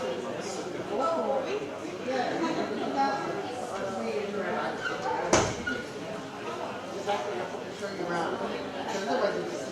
Okay, someone can show us the campus. Could anybody show them a couple places around the campus walking around? Anybody volunteer? Would any of you like to show them around a little bit? Okay. Yes. Apa sendiri kan?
If any of you would like to talk to any of the people, up in the front, please feel free to come and talk to them. Okay? You talk to them, okay?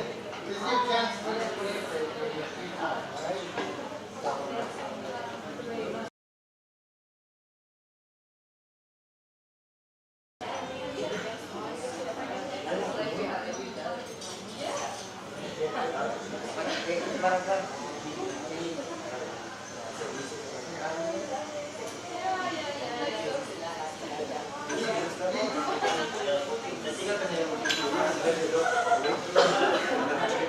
Dia lebih suka cat style. Ada kucingnya.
Alcohol. That's very sanitized.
Ladies and gentlemen, Bismillahirrahmanirrahim. Assalamualaikum warahmatullahi wabarakatuh. Thank you for coming, and we have a punctual time to start our session now. And for the first presentation, we will have a student presentation from the Faculty of Industrial Technology. So it is time for you.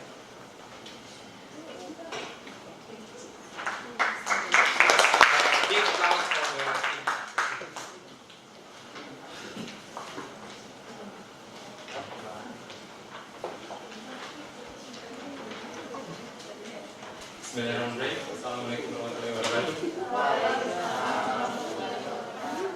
Ladies and gentlemen, thank you for coming to this presentation. And I to see you all.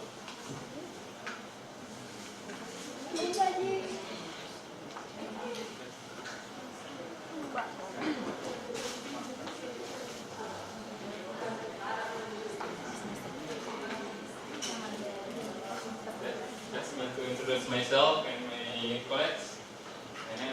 I'm Zulkifli Manur Singku and my colleagues Ahmad Zahiri Nandi. In this opportunity,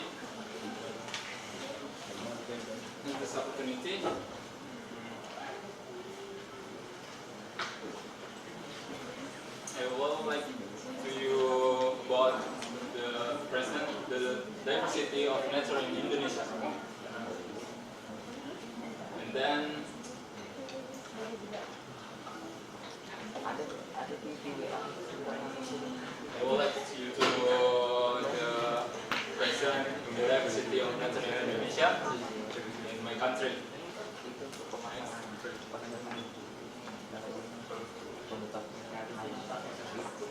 And my outline in my presentation, the first one, archipelago country, and the second one, the diversity on the land, and the three, Tanah Toraja, South Sulawesi province, and first one, diversity in the ocean, and diversity of natural resource.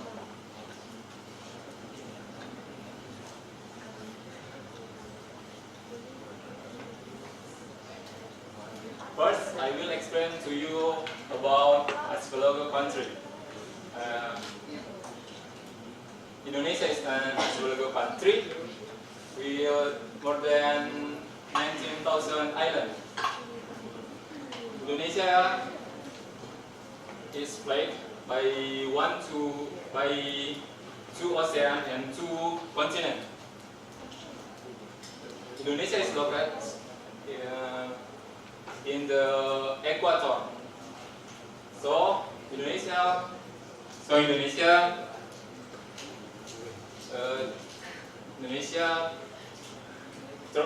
in tropical winters and is the home million flora and fauna.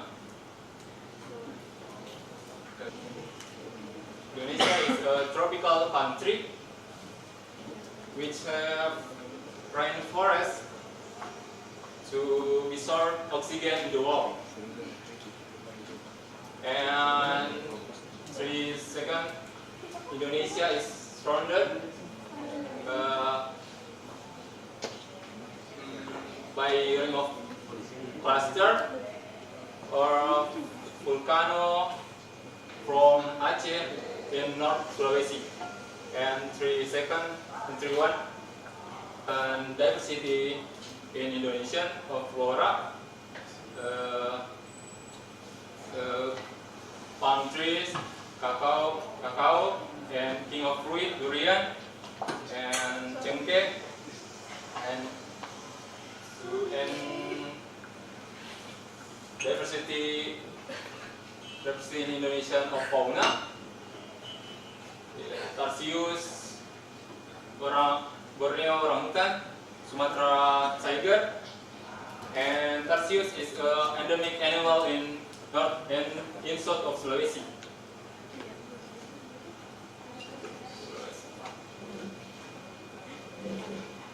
The first one is rekong.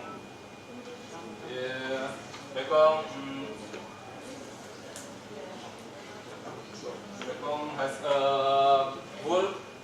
It's a bull about the head, and 2 black monkey, but not its face and the back, and paru turtles, and endemic animal in South Sulawesi, tarsius, or known the smallest in the monkey, and the Malayo bird in Sulawesi.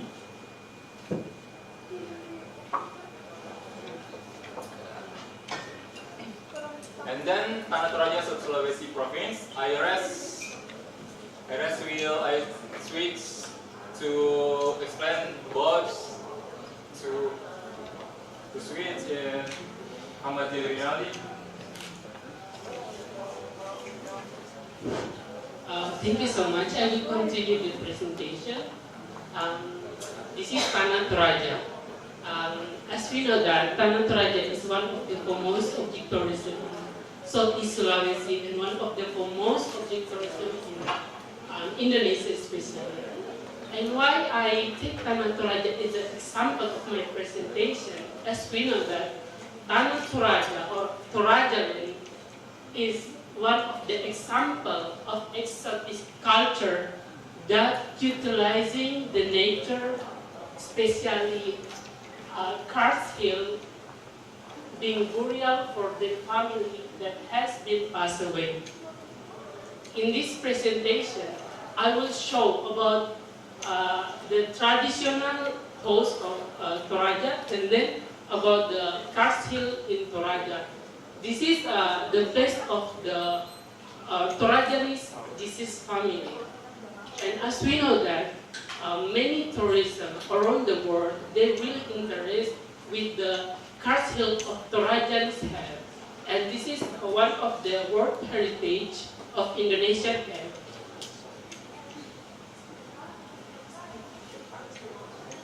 Okay, I move the next slide, the diversity in the ocean. Like our brother said before, he present about the diversity in the land, but Indonesia also have the diversity in the under the sea. As we know that Indonesia is one of the big country, especially archipelago country, almost same with Philippines, yes, and Indonesia have a 75% of the diversity in the world, especially for undersea. And as we know that Indonesia is the heart of coral and fish around the world, gathering with the Philippines, Malaysia, Timor-Leste, and New Guinea. But Indonesia had almost more than 50% of the diversity in the ocean. I mean, in 3 angel coral in the world, and gathered with Philippines itself. But in this picture, I show about the coral in Southeast Sulawesi in Selayar Island. This is Selayar Island. Is one of the island in Southeast Sulawesi that really almost with their natural resource, especially in undersea. Okay. Yes. Besides, we have the diversity on the land in the water, but we also in Indonesia also have the diversity, which is Asia and Australia. So that's why Indonesia really have so many diversity of natural resources. In my presentation, because we are from mining department, so we would like to present of natural resources about mineral and petroleum and natural gases. As we know that in Sulawesi, it has a really huge about nickel laterite. In the world, there is only 4 countries that have commodity of nickel laterite. That is Manila, Philippines, especially in Mindanao Island. The second is in Sulawesi. The third is in Australia and Caledonia Baru. So, department and also Indonesia have abundance of gold, copper, silver, and the other minerals. Like in Papua is have the huge gold deposit in the world.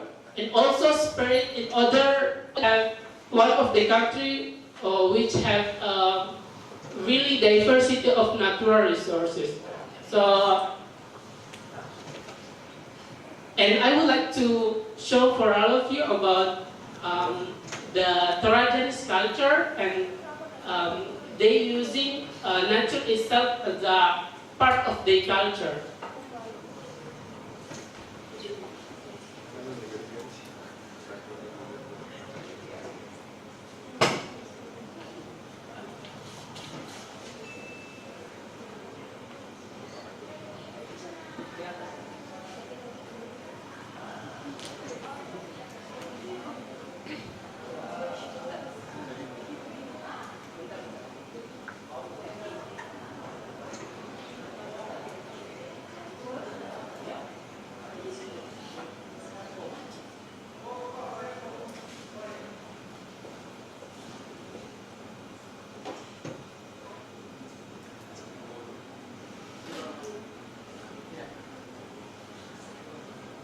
Yeah, this is Toraja. Toraja Land.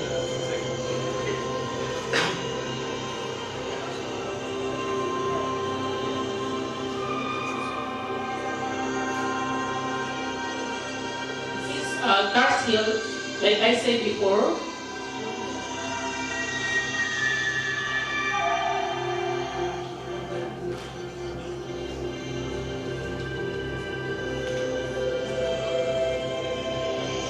This is burial of disease, their disease family.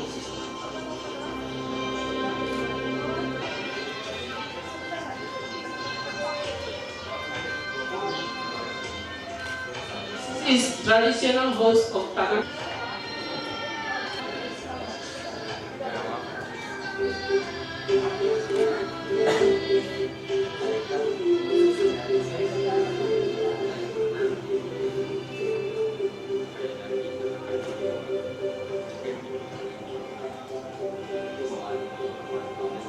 And this is a burial ceremony that Torajas have, and it's called Rambu Solo.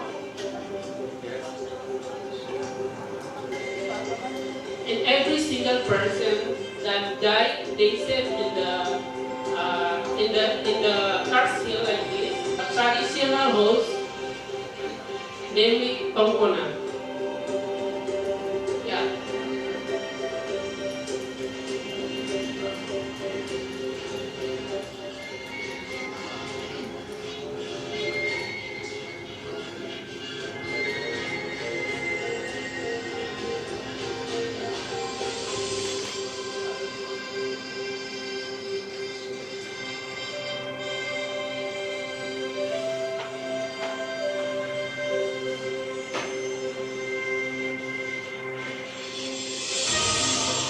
This is diversity of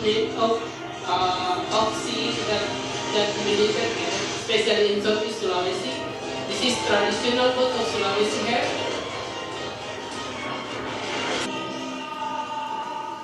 I think so. The stage for information, a facility that all the activity is streaming.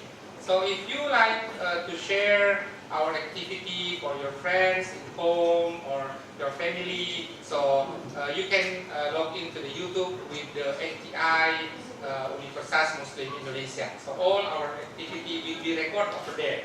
So don't be worried. After the AYF, you can collect all your YouTube, so you can share.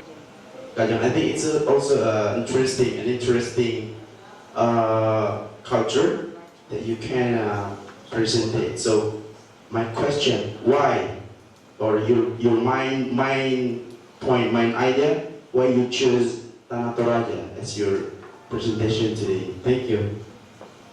Okay, thank you. So what is the Tanah Toraja? Yeah, time is yours. Next question. So I will answer your question. Why I choose Tanah Toraja? Actually, this is the Sulawesi is dominated by cars. I don't choose Tanjung Bira. Tanjung Bira is a beautiful other organizations. So if the country have their own the object tourism specialty and see. But in Tanah Toraja is really exotic culture, and you can find in other place in other country around the world. So there are a lot of tourism every year. Maybe a thousand tourism come in Tanah Toraja, especially for see the exotic culture. And in this forum, there is one of the participants from Tanah Toraja. So if you would like to ask more about Tanah Toraja, I think she knows very well about that. Thank you. Okay, one more questions? Anyone want to raise question before we are moving to the next presentations? Anyone? If there is no any question, that's our student presentation. We will have in 3 days 3 presentations for different departments in the faculty on their own interest of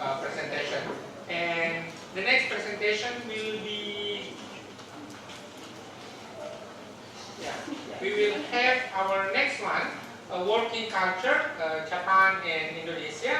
And one of the lecturers from the Faculty of Industrial Technology will present for us about the Indonesia side. But before that, we would like to have our friends from Japan who want to introduce how about the cultures or anything about the Japan on your side. Momo or who wants to?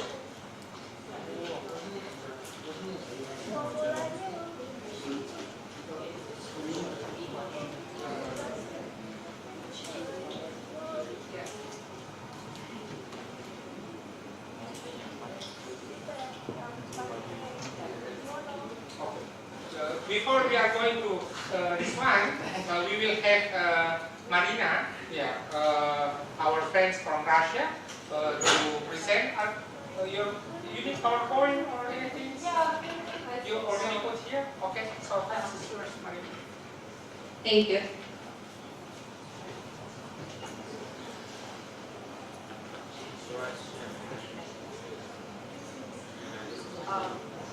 Hello everyone again.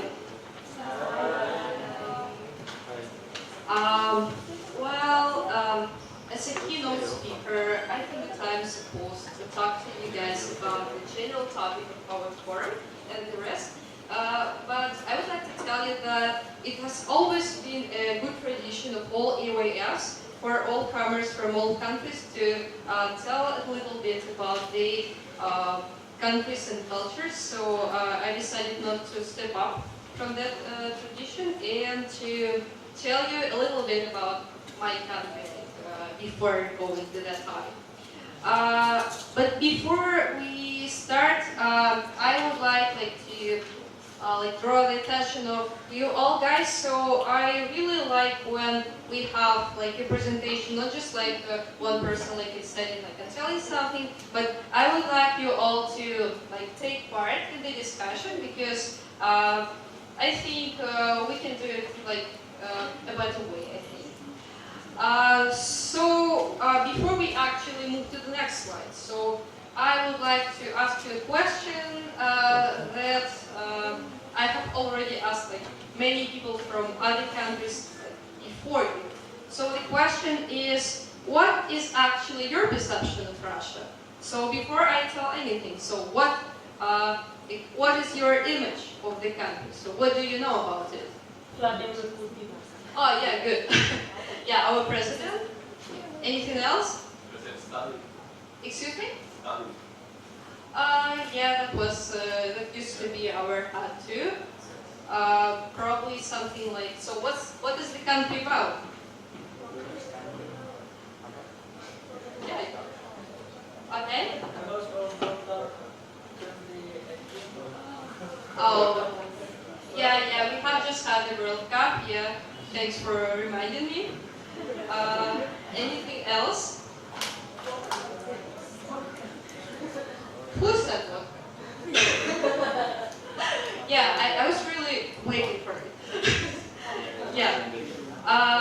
Okay. I will try to break some stereotypes if you have them still, and just to give you a brief idea what country is about. So.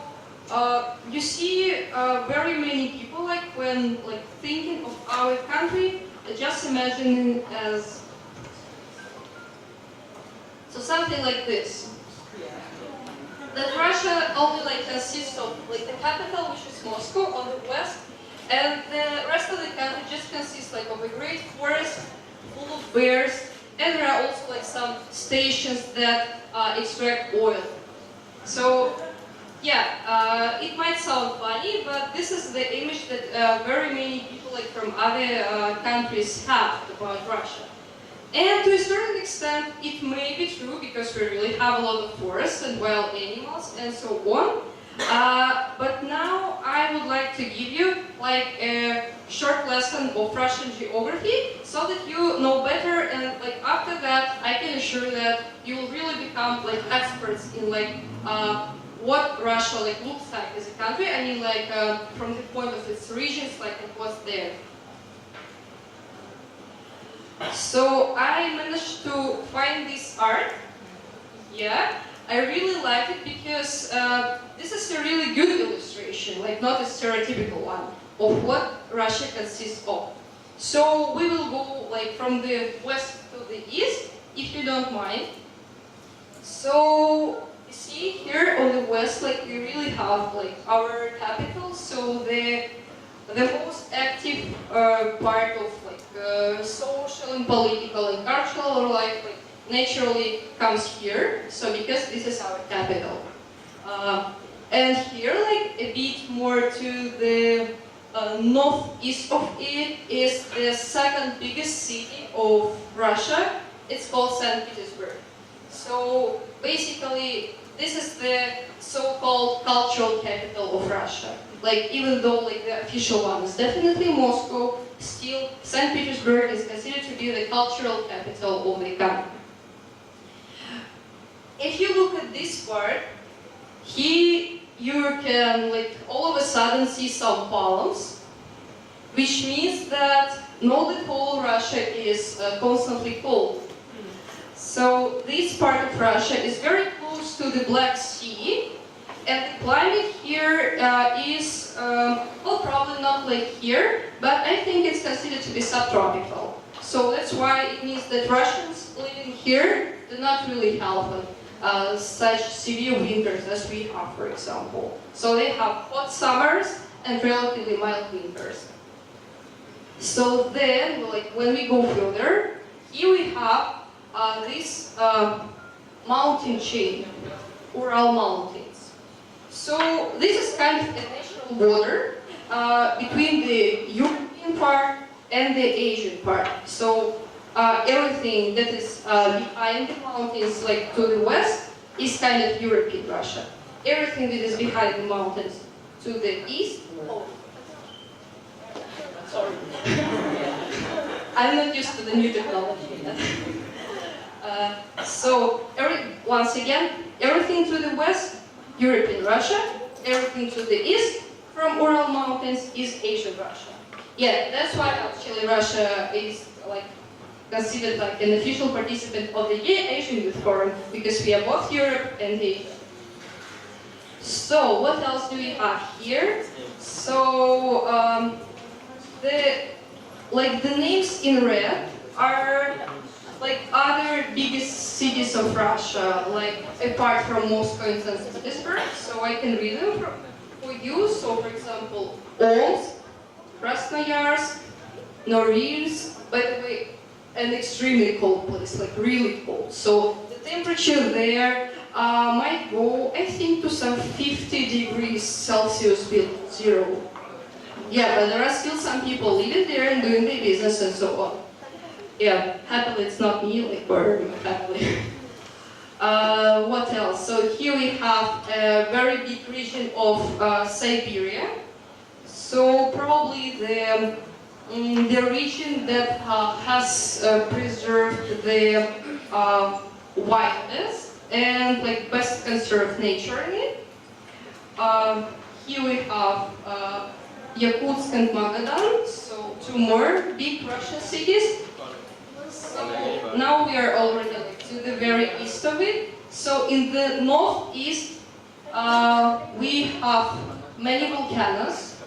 So yeah, and by the way, this is a very good tourist place, like for those who are not afraid like of cold temperatures, but in the way like who would like to see like real wild weather, like the real forests and volcanoes, and probably like even to have some spa like in geysers, hot springs, and so on. Because there are very many stuff like this here.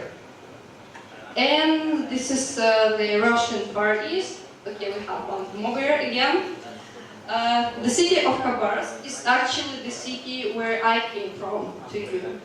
So you see, like now you can see that the road to the forum like is not that far like compared to Moscow, for example, because I am like geographically located like much closer to Asia than to Europe. And so what else interesting here? Okay, Lake Baikal. This is the biggest city, the biggest lake in Russia with totally pure water. So, and I think this is also one of the deepest lakes like on Earth. So, this is considered to be like one of the greatest like sightseeing places, like from the point of geography, like and again, like just having rest. So, moving next. So this is a brief introduction to the Russian architecture to you. So just to give like a short idea. So the pictures upper pictures like on the left and on the right are sightseeing spots in Moscow. So they're very famous. So this one is called the St. Basil's Cathedral. This is our Kremlin Palace. But you know, for some reason, like while I was searching for like some nice pictures like online, I noticed that there are many people who call this place like to be Kremlin. So now you know that they are wrong. So like, don't mix them. This is St. Basil's Cathedral. Once again, this is Kremlin. So this is mostly like just on the below on the right. So this is the main, like the biggest university of Russia. Yeah, in Moscow, Moscow State University. Unfortunately, like I had no chance to visit it, but I would really love to because it's considered to be the main educational institution of the country. And below on the left, there is a typical, it's not like a modern way of how they are built. So this wooden house is called izba. So, could you spell it? Izba. Yes. So izba is just like a wooden house. So they were like different izbas were made here, here in different times. So both like very simple ones, like consisting like of only like one floor, like, with no specific decorations, and they were also like very rich izbas, like this is like 2-3 floors, like with all the beautiful windows, decorations, and all of that. So this thing has remained in our architecture, I think, until the early 20th century. Oh, yeah. Just a little bit about our 3 most traditional, like Russian sport activities. Because you know, like there is a funny story that Russian people, like many Russian people, consider themselves to be only about watching the sports on TV, not doing them actually. However, these 3, so you can see that like on the picture, like above on the left, like there is Russian ballet. On the like below on the left, this is figure skating, and whoa, it's not that good. So Russian hockey. So these are like 3 Russian activities that Russians I think succeed most. Yeah, and even though like we have had this World Cup, as the audience remembered, still we still have a long path to succeed in football better this time. Okay, nicer part. Yeah, examples of Russian cuisine. Yeah, of course, like this is not the whole story. We have like much more dishes, but still these are just several of the examples I would like to give. So, for example, have you ever heard about this? Borscht. So, can you spell it once again? Borscht. Yeah, good. So, borscht is a traditional Russian soup. We cook it from meat and different vegetables, but the mandatory ingredients are like potatoes and cabbage and wheat. And by the way, we have like a funny belief that like if a woman knows how to cook borscht well, it's high time for her to get married. Yeah, it's just a joke, but but if you already know how to do that, then you can become a wife. So what else? Yeah, so cheesecakes.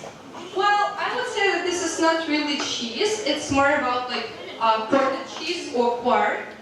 So mixed with like flour and fried a little bit, and they usually go well with sour cream. So these are traditional Russian pancakes, but in Russia we call them like the other way. We call them blины. Could you spell it? Blины. Good. Yeah, and Russian cheesecakes are even a funnier word. It's called sырники. Sырники. Sырники. Good. Yeah, because sыр stands for cheese, so it's kind of things made out of cheese. Sырники. Yeah. This is вареники. Once again, вареники. Good. So this is actually made of like dough with flour, and the filling can be different, but usually it's like potatoes or mushrooms or sometimes mixed with meat, like whatever. So this is окрошка. Once again, окрошка. Окрошka, yeah, good. This is a cold soup. So we usually cook it only in summer, like because we have hot summers as well. Usually a okрошka consists of some vegetables like cucumbers and radish, and we also add some sausage. And the broth is usually pretty sour, so something like this. Okay, just salt for cucumbers. That's really special here. Well, not only cucumbers, it's just like our traditional trait, like to conserve a lot of vegetables for winter. So in summer we just like salt like cucumbers and tomatoes and some other stuff, and we keep them like until the winter comes. So and they acquire like this specific like salty and sour taste. There are many people who like it. Okay, I wonder what jelly does here, but still. Okay, these are patties. In Russia, they're called пирожки. Пирожки. You know? Okay. Have you tried a lot of пирожки? Can you eat a lot of them? Not enough. Okay, Russian пирожки can actually be with any filling. So here we have like with potatoes, but they can have like fish and rice or some jam or cabbage or I don't know, like a boiled egg and onions or whatever. So all пирожки go well. And this is beetroot salad. In Russia we call it vinaigrette. Yeah, it's a complicated word. Once again, vinaigrette. Vinaigrette. Good. Yeah, it's just a vegetable salad consisting of beets, potatoes, and some peas and other stuff. So you can see that like Russians really eat like a lot of potatoes and beets and vegetables like that. So I'm just saying that because I know that like many Asian nations have like they eat rice is the main course. Is that right? So like rice is like a base. And like when people would ask me like, so what's this main course like for Russia? Well, I would say that like, we have none. But if to compare, I think Russians prefer potatoes like most. Probably just because like we have so much. Okay, and a short story about our holidays. We actually have more holidays than I pictured here. So I think we have like some 7 to 8 public holidays. But I would only these four, because these four, I think they are most important for all Russians. I think you have no idea what this picture symbolizes, do you? Yeah. Yes. Every Russian, when just like looking at it, would immediately say, this is the Russian New Year. Yeah, this is the Russian New Year. So the food that is presented on the table is very typical for our New Year parties. When saying party, I don't mean that like we have like a loud party like in the nightclub or whatever.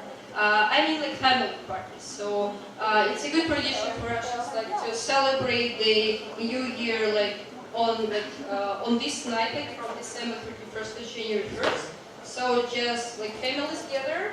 So they usually like buy champagne, a lot of mandarins. They cook this typical Russian salad. Well, it's Russian, but the name is actually French, so we call it Olivier salad.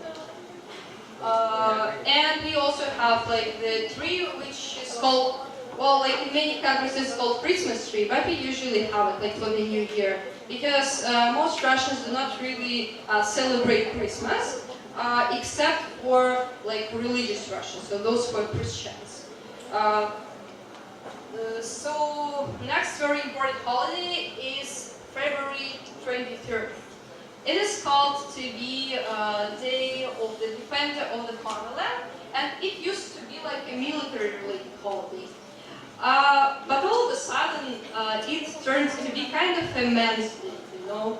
So on this day, we do not like congratulate like only those like who served in the army, like or soldiers. So we just have a tradition to congratulate all men, well, just because they are men. Let's see. So like our fathers, our like, male kids, like husbands, boyfriends, male friends, or whoever. So regardless, again, like whether they have ever served or not. And like as a good counterpart for this holiday, March 8th is the Women's Day. And again, like you guys probably know like the history like behind this holiday. So it actually appeared like because they were women who stood for their independence. So there was this feminist mission, let's say. But again, probably like in many other places in Russia, it just turned out to be just a Women's Day. Well, we just congratulate women because they're women, so everybody like gives flowers to women and so on. And the last very important holiday for us is May 9th. This is the Victory Day. So the holiday started like on May of 9th, 1945. So this was the day when we finished the Second World War in Germany.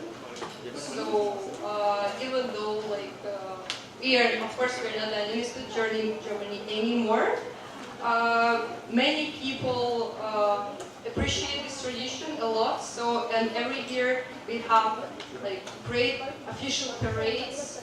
So we honor all the doings that the soldiers of that time did for us. So for us to live and to flourish. Oh yeah. Great. A little bit of Russian language. So guys, first you need to know is that we have our own alphabet. So this is Cyrillic alphabet. The Cyrillic alphabet is used not only in Russia, I would say, but also in some other countries like Ukraine and Belarus, and also some Eastern European countries, if I'm not mistaken, like Serbia, for example. So, would you like to try reading it? Okay. Okay, I will show the letter, like I will pronounce it, and you're gonna repeat, okay? Okay. A. V. V. G. D. Е. Ё.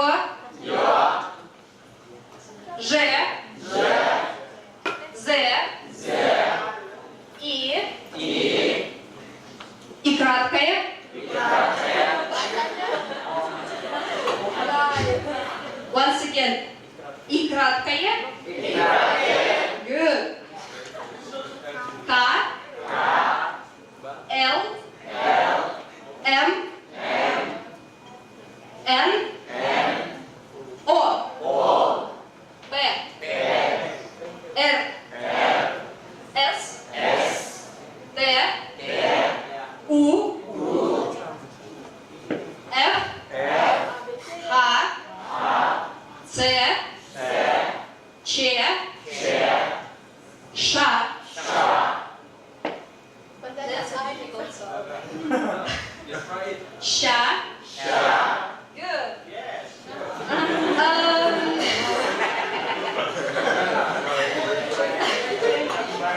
Well, the tricky things about like this and these letters is in fact they are not pronounced. They are only to show like whether like the consonant will be like hard or soft. But still we have to try to pronounce it. So this letter is read as твердый знак.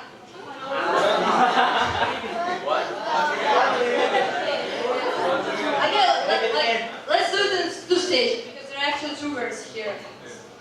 Твердый. Once again, твердый. Good. Знак. Знак. Твердый знак. Perfect. Okay, one more tricky sound.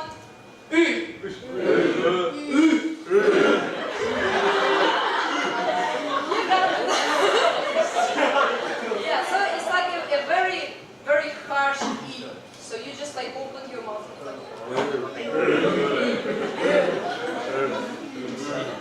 Okay, this is a brother of this one. So the meaning of this letter was like hard sound, and this is soft sound. So like this word stands for sound here. So it's read like this one is read as мягкий знак. Okay, once again in two stages. Мягкий. Мягкий. Знак. Мягкий знак. Perfect. Okay, we just have it again. You. Я. How do I write it?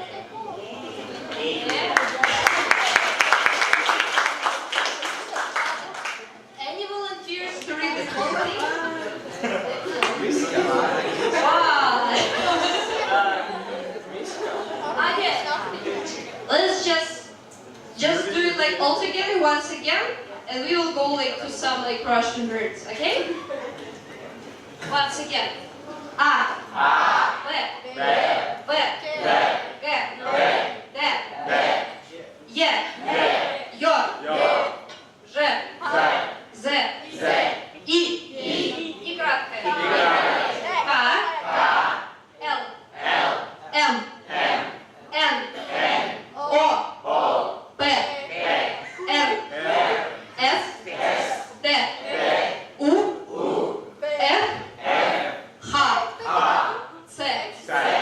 Ч. Ш. Ща. Твердый знак.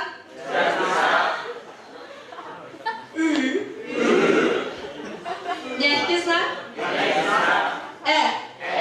Ю. Я.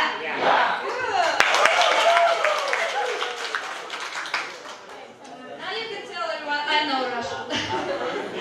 So yeah, by the way, I don't know if anyone noticed that like you can compare like the way like the letters are written. So some of them are actually similar to the Latin alphabet, like for example like A or like very similar, basically the same. While others like totally different. So for example like this like S, like you know like in the Latin alphabet like it's C, and it can be read like as S or K or like depends on the word.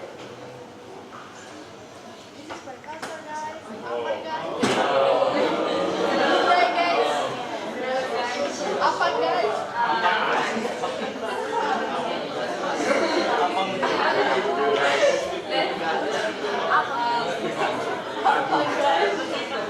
Okay, guys. These are all just several Russian words. So we're gonna try them. Well, of course, I don't expect you like to learn them all at once. Probably just like a couple of them will be quite enough. So it's mostly about like saying hello and goodbye and some congratulations. So let's start from greetings. So the first Russian word for it is like very formal. So it's a way to say like hello, but in a formal way. So for example, like to all people sitting, like or to a person like whom you like respect a lot, like your boss or teacher, like or whoever. So this word is здравствуйте. 3 syllables. Здравствуйте. Good. A shorter way to say the same thing, but just to a person like with whom like you have like a closer relation, is without the third syllable. So only 2. Здравствуй. Здравствуй. Здравствуй. Good. This is kind of a wish of good health to a person. And this is the most like the most informal one. So we usually say it like to our like friends and people who we know for a long time. So it's just привет. Привет. Привет. Good. Yeah. So yeah, like the first column, like you see the English version, so it's also for you to memorize. The third is for reading. So here, like this is the English version, the Russian, and the way how you can read it. So the spelling. Привет. Okay. So as you see, Russians are very peculiar in greeting, so we have so many ways. So to say good day, we say добрый день. Добрый день. Okay, if it was morning, we would say доброе утро. Доброе утро. So later, like in some several hours, when we gonna have an evening, we're saying добрый вечер. Okay, once again, добрый вечер. Good. So then imagine that it's already like late night, and like we're wishing like some good like dreams and sleeping tight like to anyone. So to say good night, we say доброй ночи. Доброй ночи.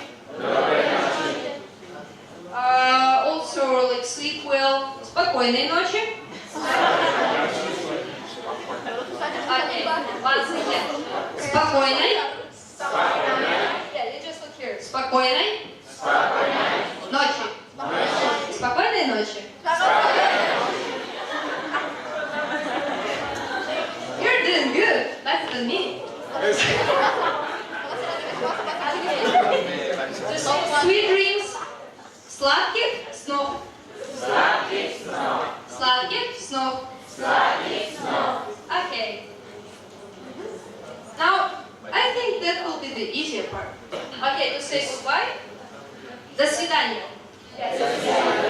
До свидания.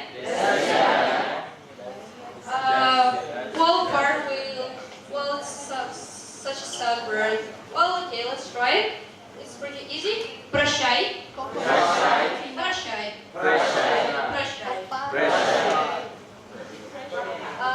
Informal way, so just bye. Пока. Пока.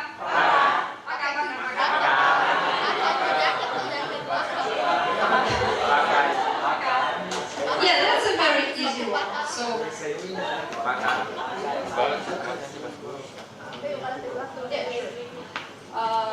okay, and like, see you soon. До скорого. And see you then, like the same. See you then. До встречи. До встречи. Okay, any volunteers? Okay, just to try to read something. Привет. Пока. Okay,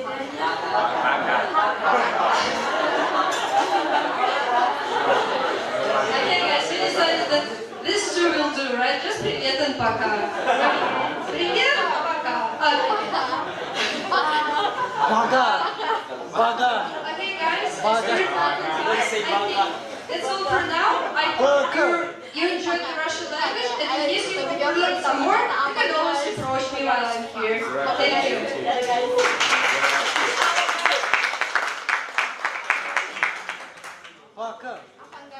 So all the presentation will be available in the website of the faculty. So you don't need to bring your flash disk or any kind of hard disk to the computer.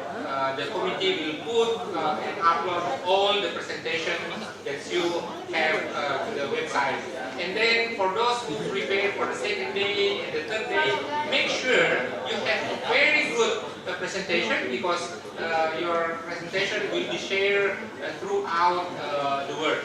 Yeah. So the next session we will have the presentation from one of alumni in Japan.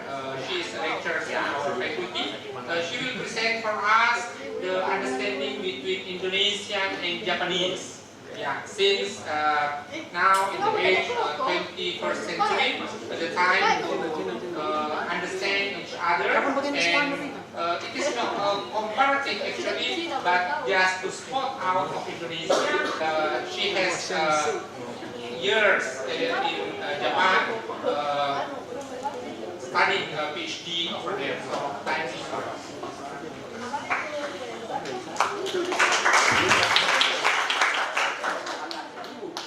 Bismillahirrahmanirrahim. Assalamualaikum warahmatullahi wabarakatuh. Thank you, Dr. Ismail, Professor, and all delegates, and also the students here. My name is Irma Dorafia. You can call me, many students call me Bu Irma. And today I'm gonna talk about my experience in Japan. And also because not only studying, but also I have some experience as a worker in Japan. Okay, the content of my presentation today is consists of 4 simple chapters, I think. The first is about self-introduction of mine, and also my experience as a foreigner in Japan, and study abroad experience, and the last is about work experience. First, I would like to talk about my education background. I graduated from Makassar University, also the same city from Universitas Muslim Indonesia. I learned about operation research, ergonomics, and also the modeling.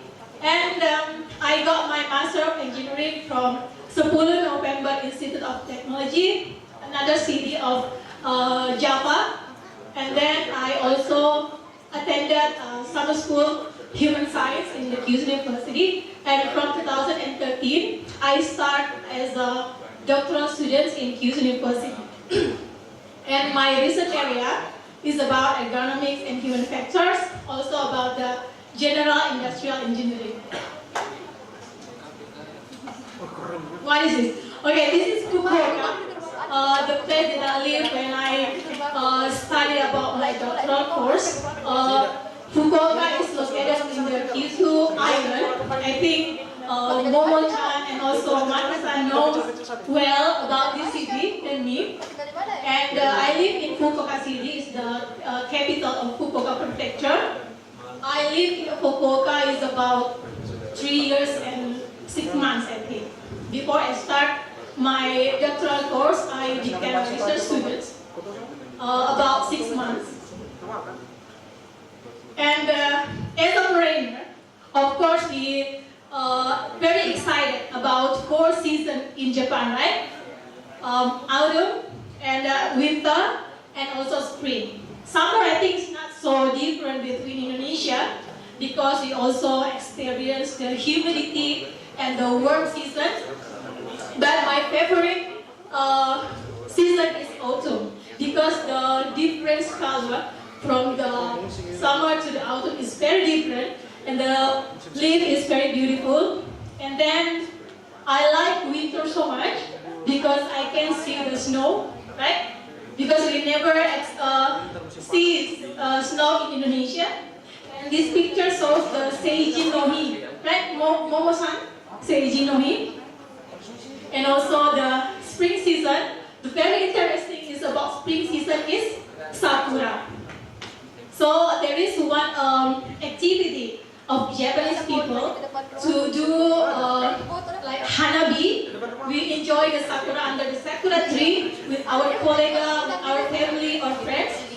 And this is three favorite season of mine during my live in Japan. Also, I have some experience as a foreigner in Japan. And also, I always search about the activity in Japan from the website of Fukuoka City. The first, as a Muslim, we have some religion activity. In Fukuoka Mosque, we had a Grand Iftar Ramadan, so we get all the Muslims gathered in mosque. And also, we have the Idul Fitri. Also, only one mosque in Fukuoka City. And also for the Matsuri, I use the yukata, same as Momo-san, with my Japanese sensei, Japanese language sensei. And also I enjoy Makassar festival. Makassar festival was held during summer. And then this is our social activity as a Muslim to support Gaza and Palestine. And the most phenomenal when the Doraemon is come again in the world. The first movie, Stand By Me, I also watched as the first foreigner to watch Stand By Me in Fukuoka. And then I would like to move to the university that I graduated my Doctor of Engineering. I graduated from Kyushu University. I think the data was got from 2014. And Kyushu University is one of 7 former imperial universities. And also have some collaboration with some university in Indonesia. So Kyushu University has 5 campuses. The first is the campus focused on the engineering faculty. Meidasi campus is about medical and life science campus. And Chikushi campus about the biological. And this one is the oldest campus of Kyushu University, but now all the campus already moved to the Ito campus. This is my campus, Ohasi campus, School of Design, Graduate School of Design. And this is the oldest campus in Fukuoka, because before they collaborate with Kyushu University, this is the Kyushu Institute of Technology or Kyushu Institute of Design. And as a student, I have some activities as a student, and also I work as teaching assistant during the summer school in my school. On 2012, I participated as a summer school national course, and from 2013 until 2016, I became a teaching assistant of Kyushu University.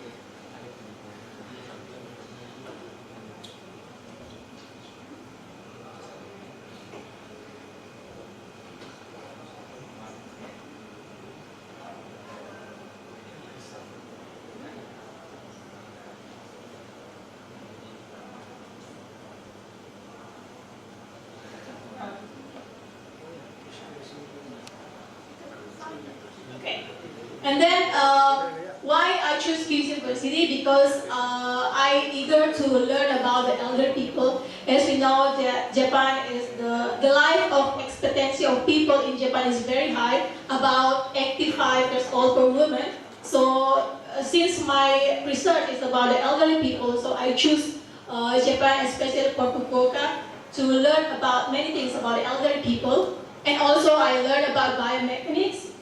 Since the Kyushu University has a 3D motion system, which is very rare to find in the world, so I chose Kyushu University. And also I would like to learn about universal design, especially in Japan. And also Japan is very popular with the healthy lifestyle promotion. And as we know that in Japan there are many individuals with physical abilities, but they can do many activities like normal people. So that's why I would like to learn about these things in Kyushu University.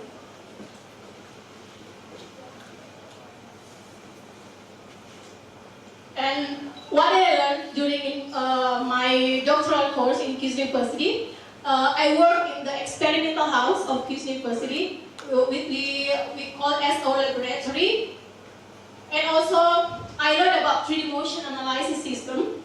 So we record many things about human movement, the interaction between human and their environment, and then we can analyze using cortex and kind analyzer. And then I also learned about the universal design. As the picture shows, this is the scissors and ruler. This one is for the left-handed, this one is for right-handed. This kind is called as the universal design. So how to design a product that suitable, is good for the elderly people, for the children, or even for the physical disabilities. So all the things that I learned is about ergonomics for all ages and abilities. And during my work life, I also visit many factories to learn about the product that use the universal design concept. Then this kind of activity during my stay in Fukuoka. And also we develop many communication between Japanese people and the foreign students.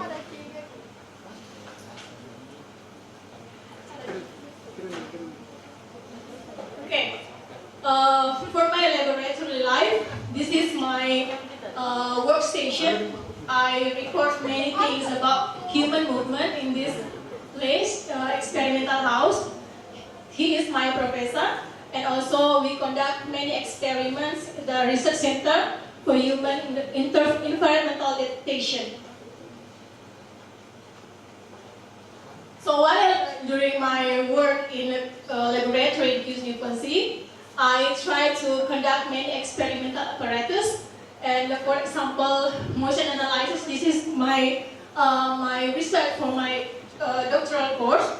And also, we calculate the comfort index for the people, body pressure, and then we make a visual line movement. And then I also work as a teaching assistant for some undergraduate student and some master student. The difference between laboratory of Indonesia and Japan is how they conduct research. So in Japan, we really focus about how to conduct the experiments, how to analyze the data. So in our laboratory, for example, we make evaluation position of sensation for the elderly people, and also this one, the using of ultrasound image, and this one is about the touchscreen of smartphone. And also I work as a teaching assistant for some master course research. The first about how to design the stairs for the elderly people, and how to design the chopstick sumpit for the elderly people. And this one is to know the differences between walking speed of normal people and elderly people. And this one, my friend's work for the doctoral research. But for my research, I learned about this. So I worked about 3.5 years to make this kind of works. The first about the Japanese woman, the second about the Japanese man, and then the third was about the sex differences. This is my work during at Kyushu University. So the first is we collect many participants, elderly participants.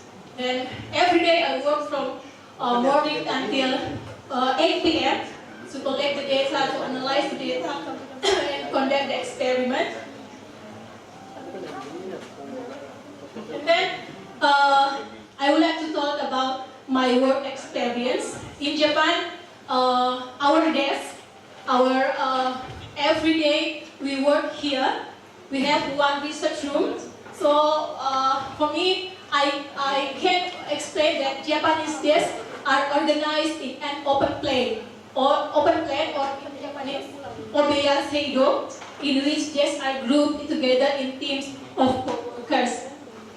So in one research group, we gather with all of our research group, and then we have to analyze data. We discuss many things in our research room. And during my stay in Fukuoka, I also become a volunteer for some social program. I also become a part of non-profit organization because Japanese concerned to many social programs. They like to help the elderly people or the people with disability or children. So some of UNESCO programs I also joined for the developing of children and elderly people in Japan. Besides that, I also work as an English teacher for the Hoikuen Nursery School atau Sekolah Penitipan Anak. I work as the English teacher there. What I learned from the work experience as an English teacher, I can conclude that manners before knowledge. So the character development is start from the children. Before they become elementary school or senior high school, the manners start from the Hoikuen. So my students, some of my students, on the Halloween days, so we teach them how to make a line and how to say sorry, how to say excuse me, and how to say thank you very much. So what I learned is the manners before knowledge, which is it's very difficult to find in Indonesia. Okay?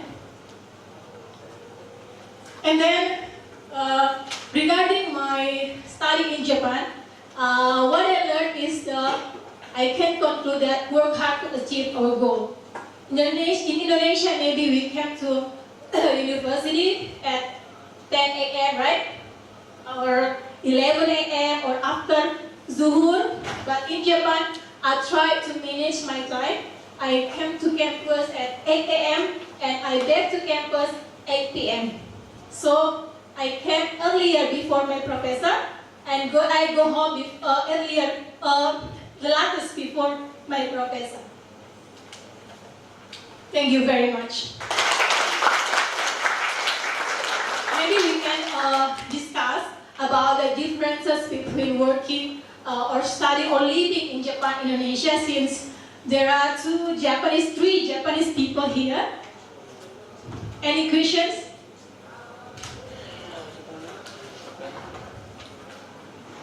Yeah.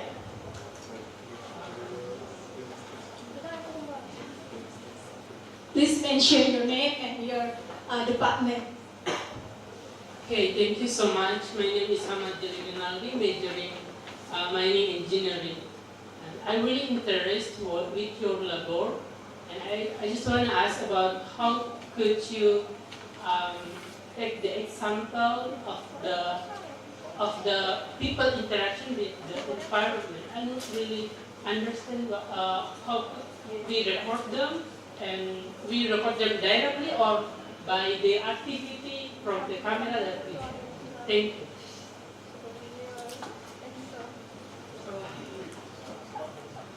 Thank you for the question. So this is the difference between how we work in Indonesia and in Japan.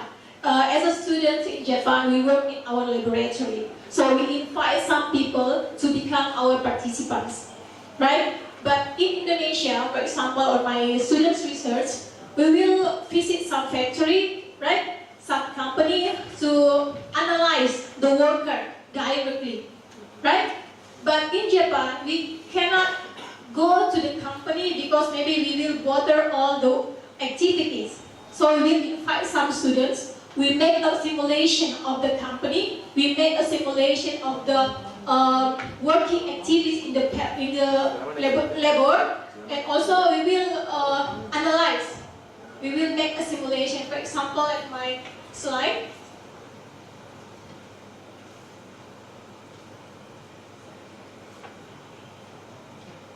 So in this slide shows that I analyzed the walking motion, only that, the walking ability, to make a simulation of how elderly people walk in their daily life. So we cannot directly analyze when the elderly people walk in the road, no. So we will invite them, so we will make a simulation, make them comfort to walk just like their daily life, like this. So we have some collaboration with the elderly center in Fukuoka. We will invite some people. We will do some interview to make sure that they are really healthy and can walk independently. So after that, we will make a simulation how they walk in their daily life normally without any assistive devices. Thank you. Any other questions? Yeah.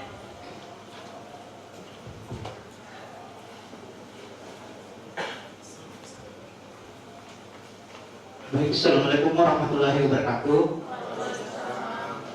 Thank you so much for the opportunity given to me. My name is Anekbar Hendejaya. I'm from English education. I just want to ask about what is the comparison between the Indonesian and Japanese on the worker. I think that's all. Thank you. Thank you for the questions. Very nice questions. My first comment when I was my first day when I was in Fukuoka, that I saw many people that individual work without talk to other people. For example, in my research room, we have about six members in our laboratory. We stay in one research room. 6 members in one research room. We never talk until the lunchtime. So we will work very hard. We cannot touch our smartphone because we cannot send chat to our friends, because if other people is working and we talk to our friend by phone or chat or something, so we will tell why I did this. So the comparison is that it's quite difficult to find the Japanese worker in cafeteria before lunchtime or after lunchtime. They manage the time that lunchtime is only for 1 hour. I remember when I had a meeting with my professor. I went to his office about 5 minutes before lunchtime. He said, Irma, lunchtime is 5 minutes again. Please come after lunchtime. So they will not change their rule, for example, the lunchtime or work time. Like that. So I think that they really, the punctual about time is very high. Since we are in Indonesia, we touch our smartphone or we talk to our friends very often about that during our work day. Any other questions? Yeah.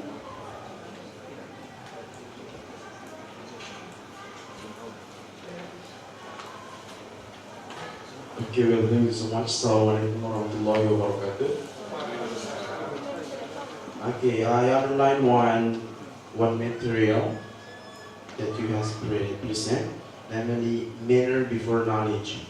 It's like this. I'm one of the member of an international organization, namely Free Voluntary. So I like to become a volunteer. So like this, I want to ask for suggestion actually. What should I do in the future as a teacher? Because I'm from Arabic department.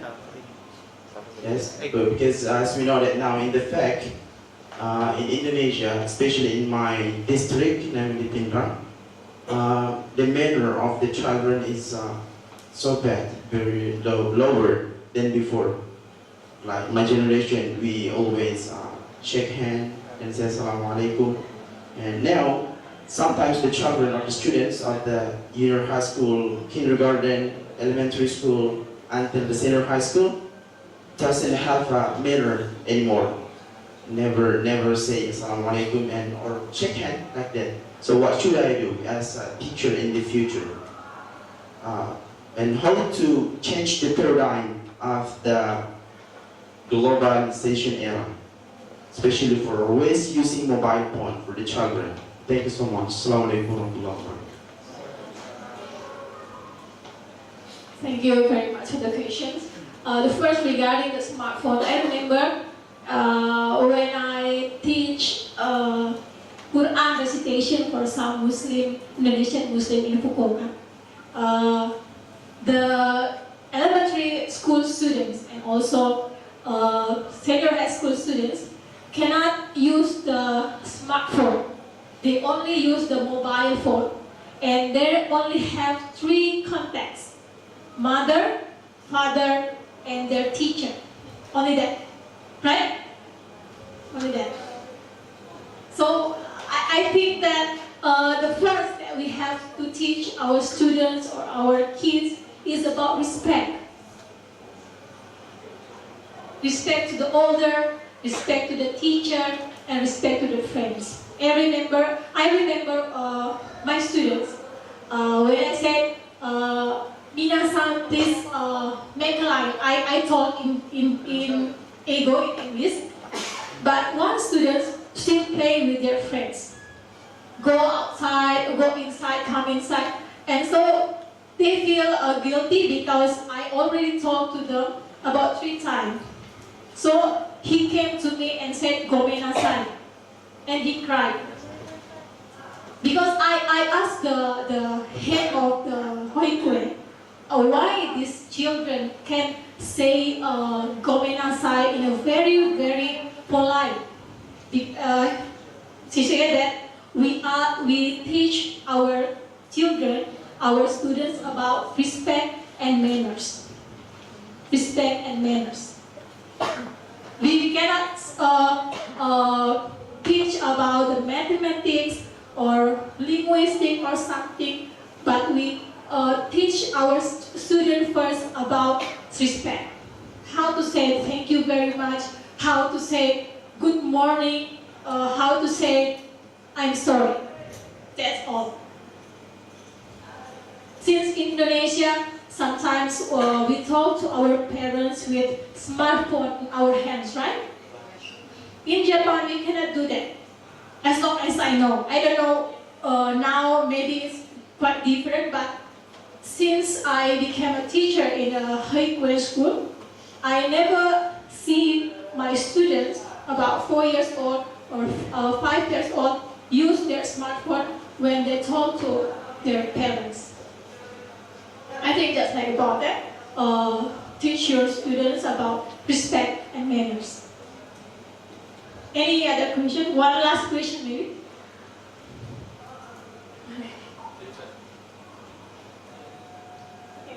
It's not a question, it's just a comment. Okay. I really appreciate your presentation about Japan, because you said a lot of good points of Japan, and next time when you come to Japan, come to Kyoto, and we will show you the cultural city. Thank you very much. Thank you very much. Thank you very much.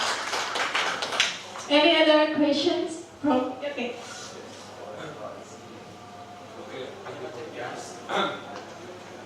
Firstly, I want to say my name is Faiz from Engineering Faculty, University. So we share same this. So I would like to ask you about your opinion. You are a lecturer, right? Do you think there is a problem in our education system or not? If yes, what is the problem? Why we can't be the same with Japan? I mean, yeah, this is your opinion. Thank you. Thank you for your questions. I cannot say that our system in Indonesia is not good.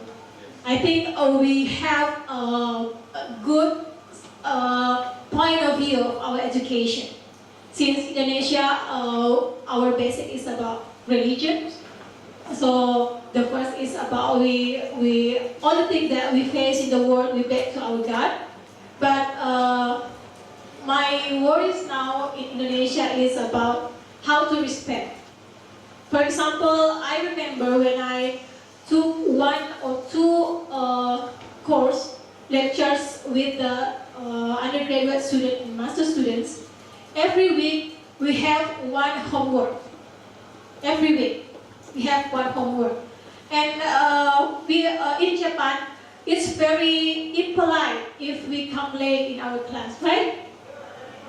So we really we wake up in the morning earlier, and then we come to class. Even we are very, very sleepy, at least we didn't come late. That's in Japan. Even you will sleep a little bit in the class, at least you didn't come late in our class. Like that. And I remember one day before we have the class again, one student cannot complete his homework. So some of the students work together to finish his homework. So they really care about others basically in Japan. Maybe some of us think the people in Japan is individually in work, but some of them also work together to help their friends. So I think our education system is good in our position, but maybe it's not good for in Japan point of view. Thank you. Any other questions? The last question. Okay, last questions I think. Before break. Okay, thank you very much. Maybe I just want to ask you about your experience in there. About how do you talk with the other people in Japan during you live in there, study? I mean, the language is different, you know lah. I know lah. Unlike we are Indonesia, can people say English and can people say Japan, and how you can talk about them and you enjoy live in there. Thank you for the question. I forgot to tell one thing, that I become a member of Mama Tachi, the group of housewife. Yes, I become a English teacher for them, so automatically I can learn Japanese from them. And believe it or not, I never took any Japanese courses before I go to Japan.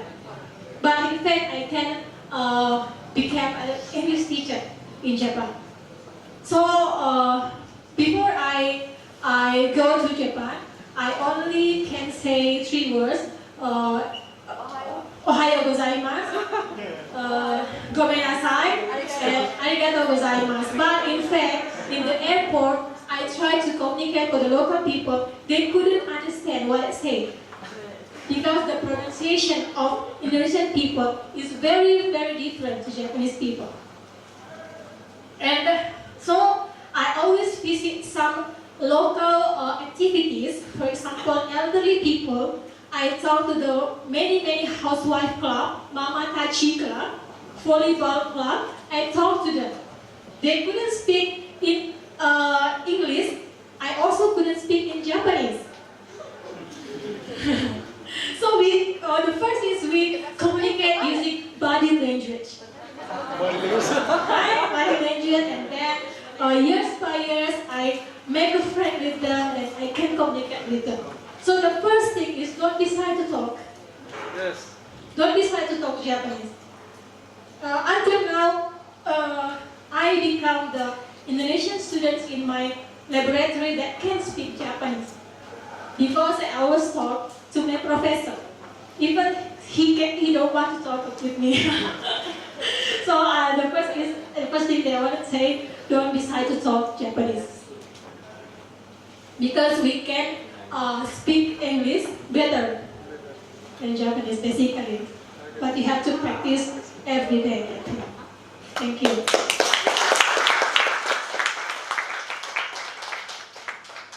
Okay, thank you very much. Assalamualaikum warahmatullahi wabarakatuh. Thank you, Irma Sensei. Again, big applause for her. So, ladies and gentlemen, we already had our presentation from Irma Sensei about Japanese, Indonesian, how the experience of Indonesian. We have 15 minutes for break, so for those you want to perform. But before in upstairs second and the third one in the cabin. So two groups in cabin, upstairs and downstairs, and one here. So we have friends from Japanese three. So we will talk about Asian in the perspective of Japanese, because as you see in the World Cup, how the Japanese clean the stadium. You see in Mecca and in Saudi, they perform Hajj, but still clean. And for Asian Games, someone threw the smoke after smoking, and then Japanese come and clean. So maybe we can learn each other, and I would like to make sure every one of you speak. Yeah. So don't go home this evening without speaking with your friends. Before that, I would like you to say 1, 2, 3. So for the first group is 1 here, and the second upstairs we'll go with Eki. Where's Eki? Okay, so Eki will go with you to the upstairs of the cabin, and Fadil with the downstairs. So say 1, 2, 3. Okay, number 1 here, number 2 upstairs in the cabin, and the downstairs number 3. So let's say 1,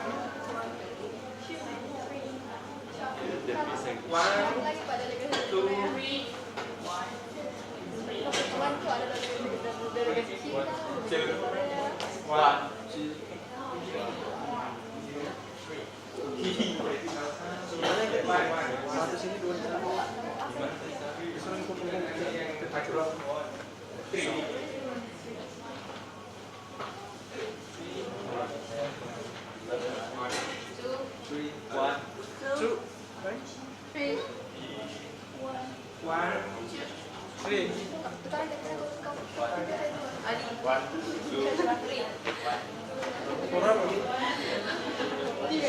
Okay, so for those who already have your number, we have 15 minutes and 10 minutes for break. So go ahead to perform asar, and then make sure 3:45 you should come to your student activity. Number 1 here, number 2 upstairs, number 3 downstairs in the cabin.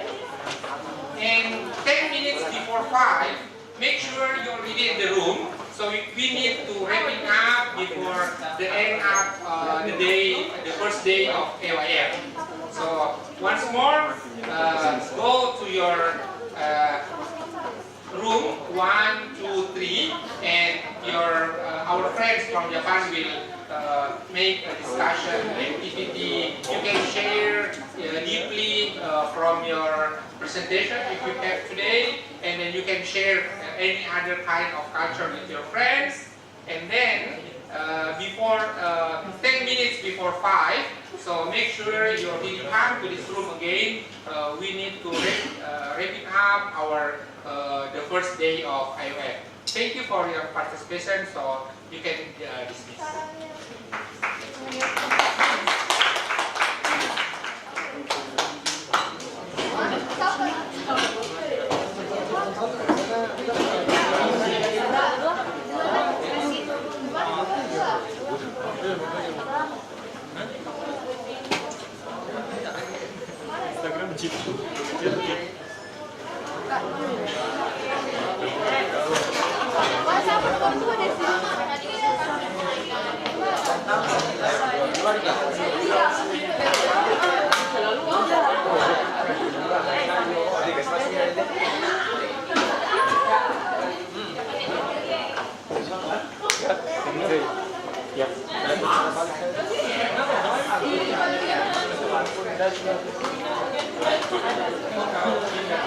Gini,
balik ke sini, baru dikasih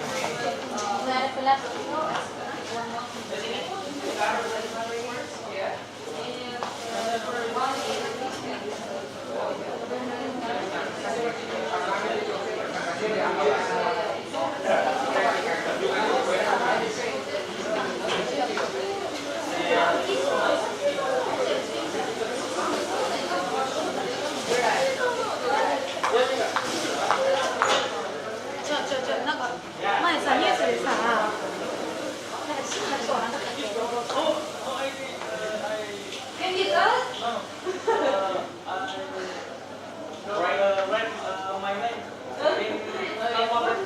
Oh yeah.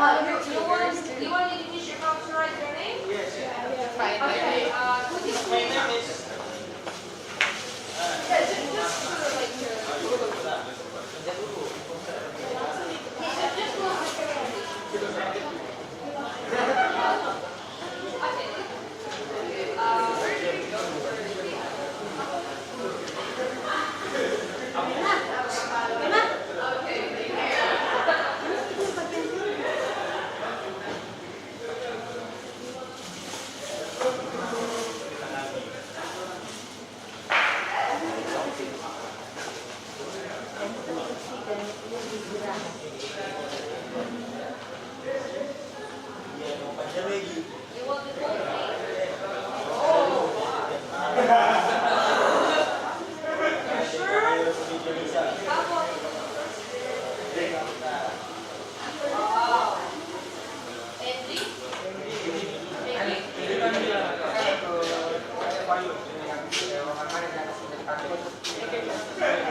Stapler plastik.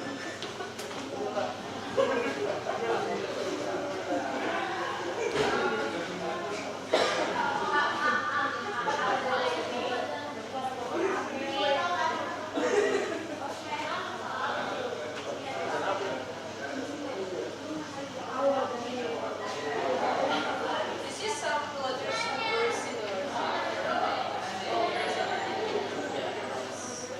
D stands for like big R. Yeah, this is here.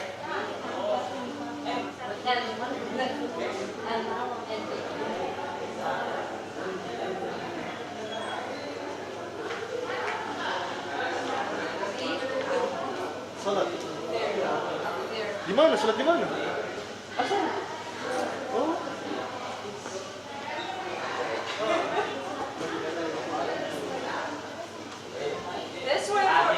That's why for us Russians like learning the Latin alphabet for the first time is cool too.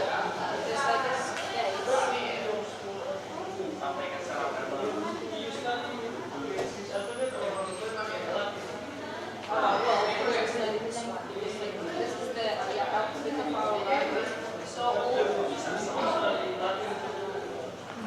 no, I mean like so this is the like the Russian alphabet. So we learn it like when we learn like the Russian language, like when kids like learn like how to read and write. But if we study like the English language, yeah, that like they will learn like but this is like how we write it. Cyrillic. It's called Cyrillic. Cyrillic. Yeah. So it's like called like it's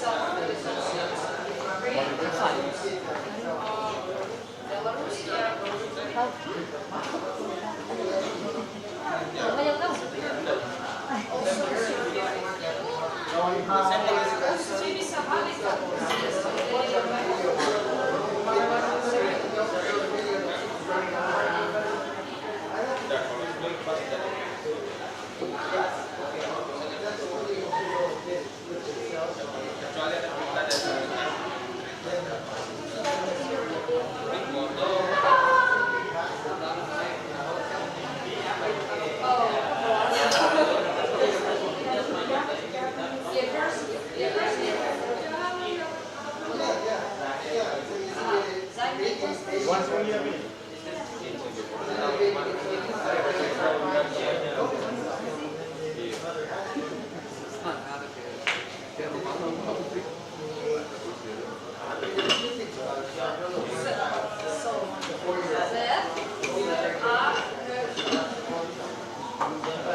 Probably I don't know, but just like, I know one personally, so I mean, such computer games, yeah, because I know a lot about computer games too, but like, yeah, but like, that guy, yeah, he's not so that's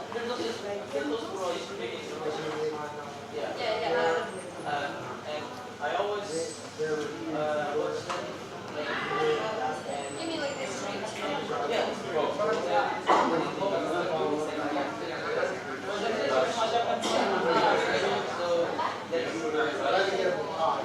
Oh, really?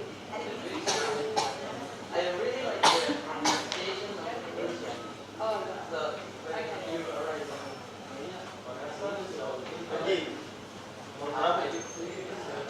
Okay, move. You can move to your I submitted to. Did you play games? Yeah. Dota? Anyone else? And like any other games?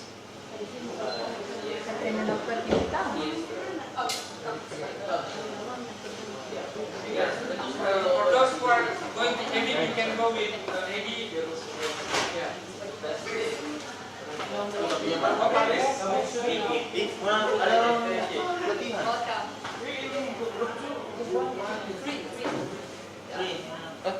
Ada orang kaki piano. Who's 2, 3? Mana? Studio orang latihan. Oh, okay. Iyo. Kalau grup kalau kami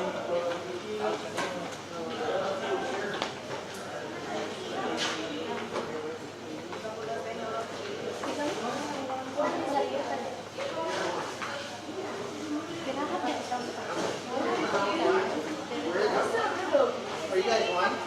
One? Two points. You're group three. So we have one, two more. Are you good one? One? Maybe all to the ground.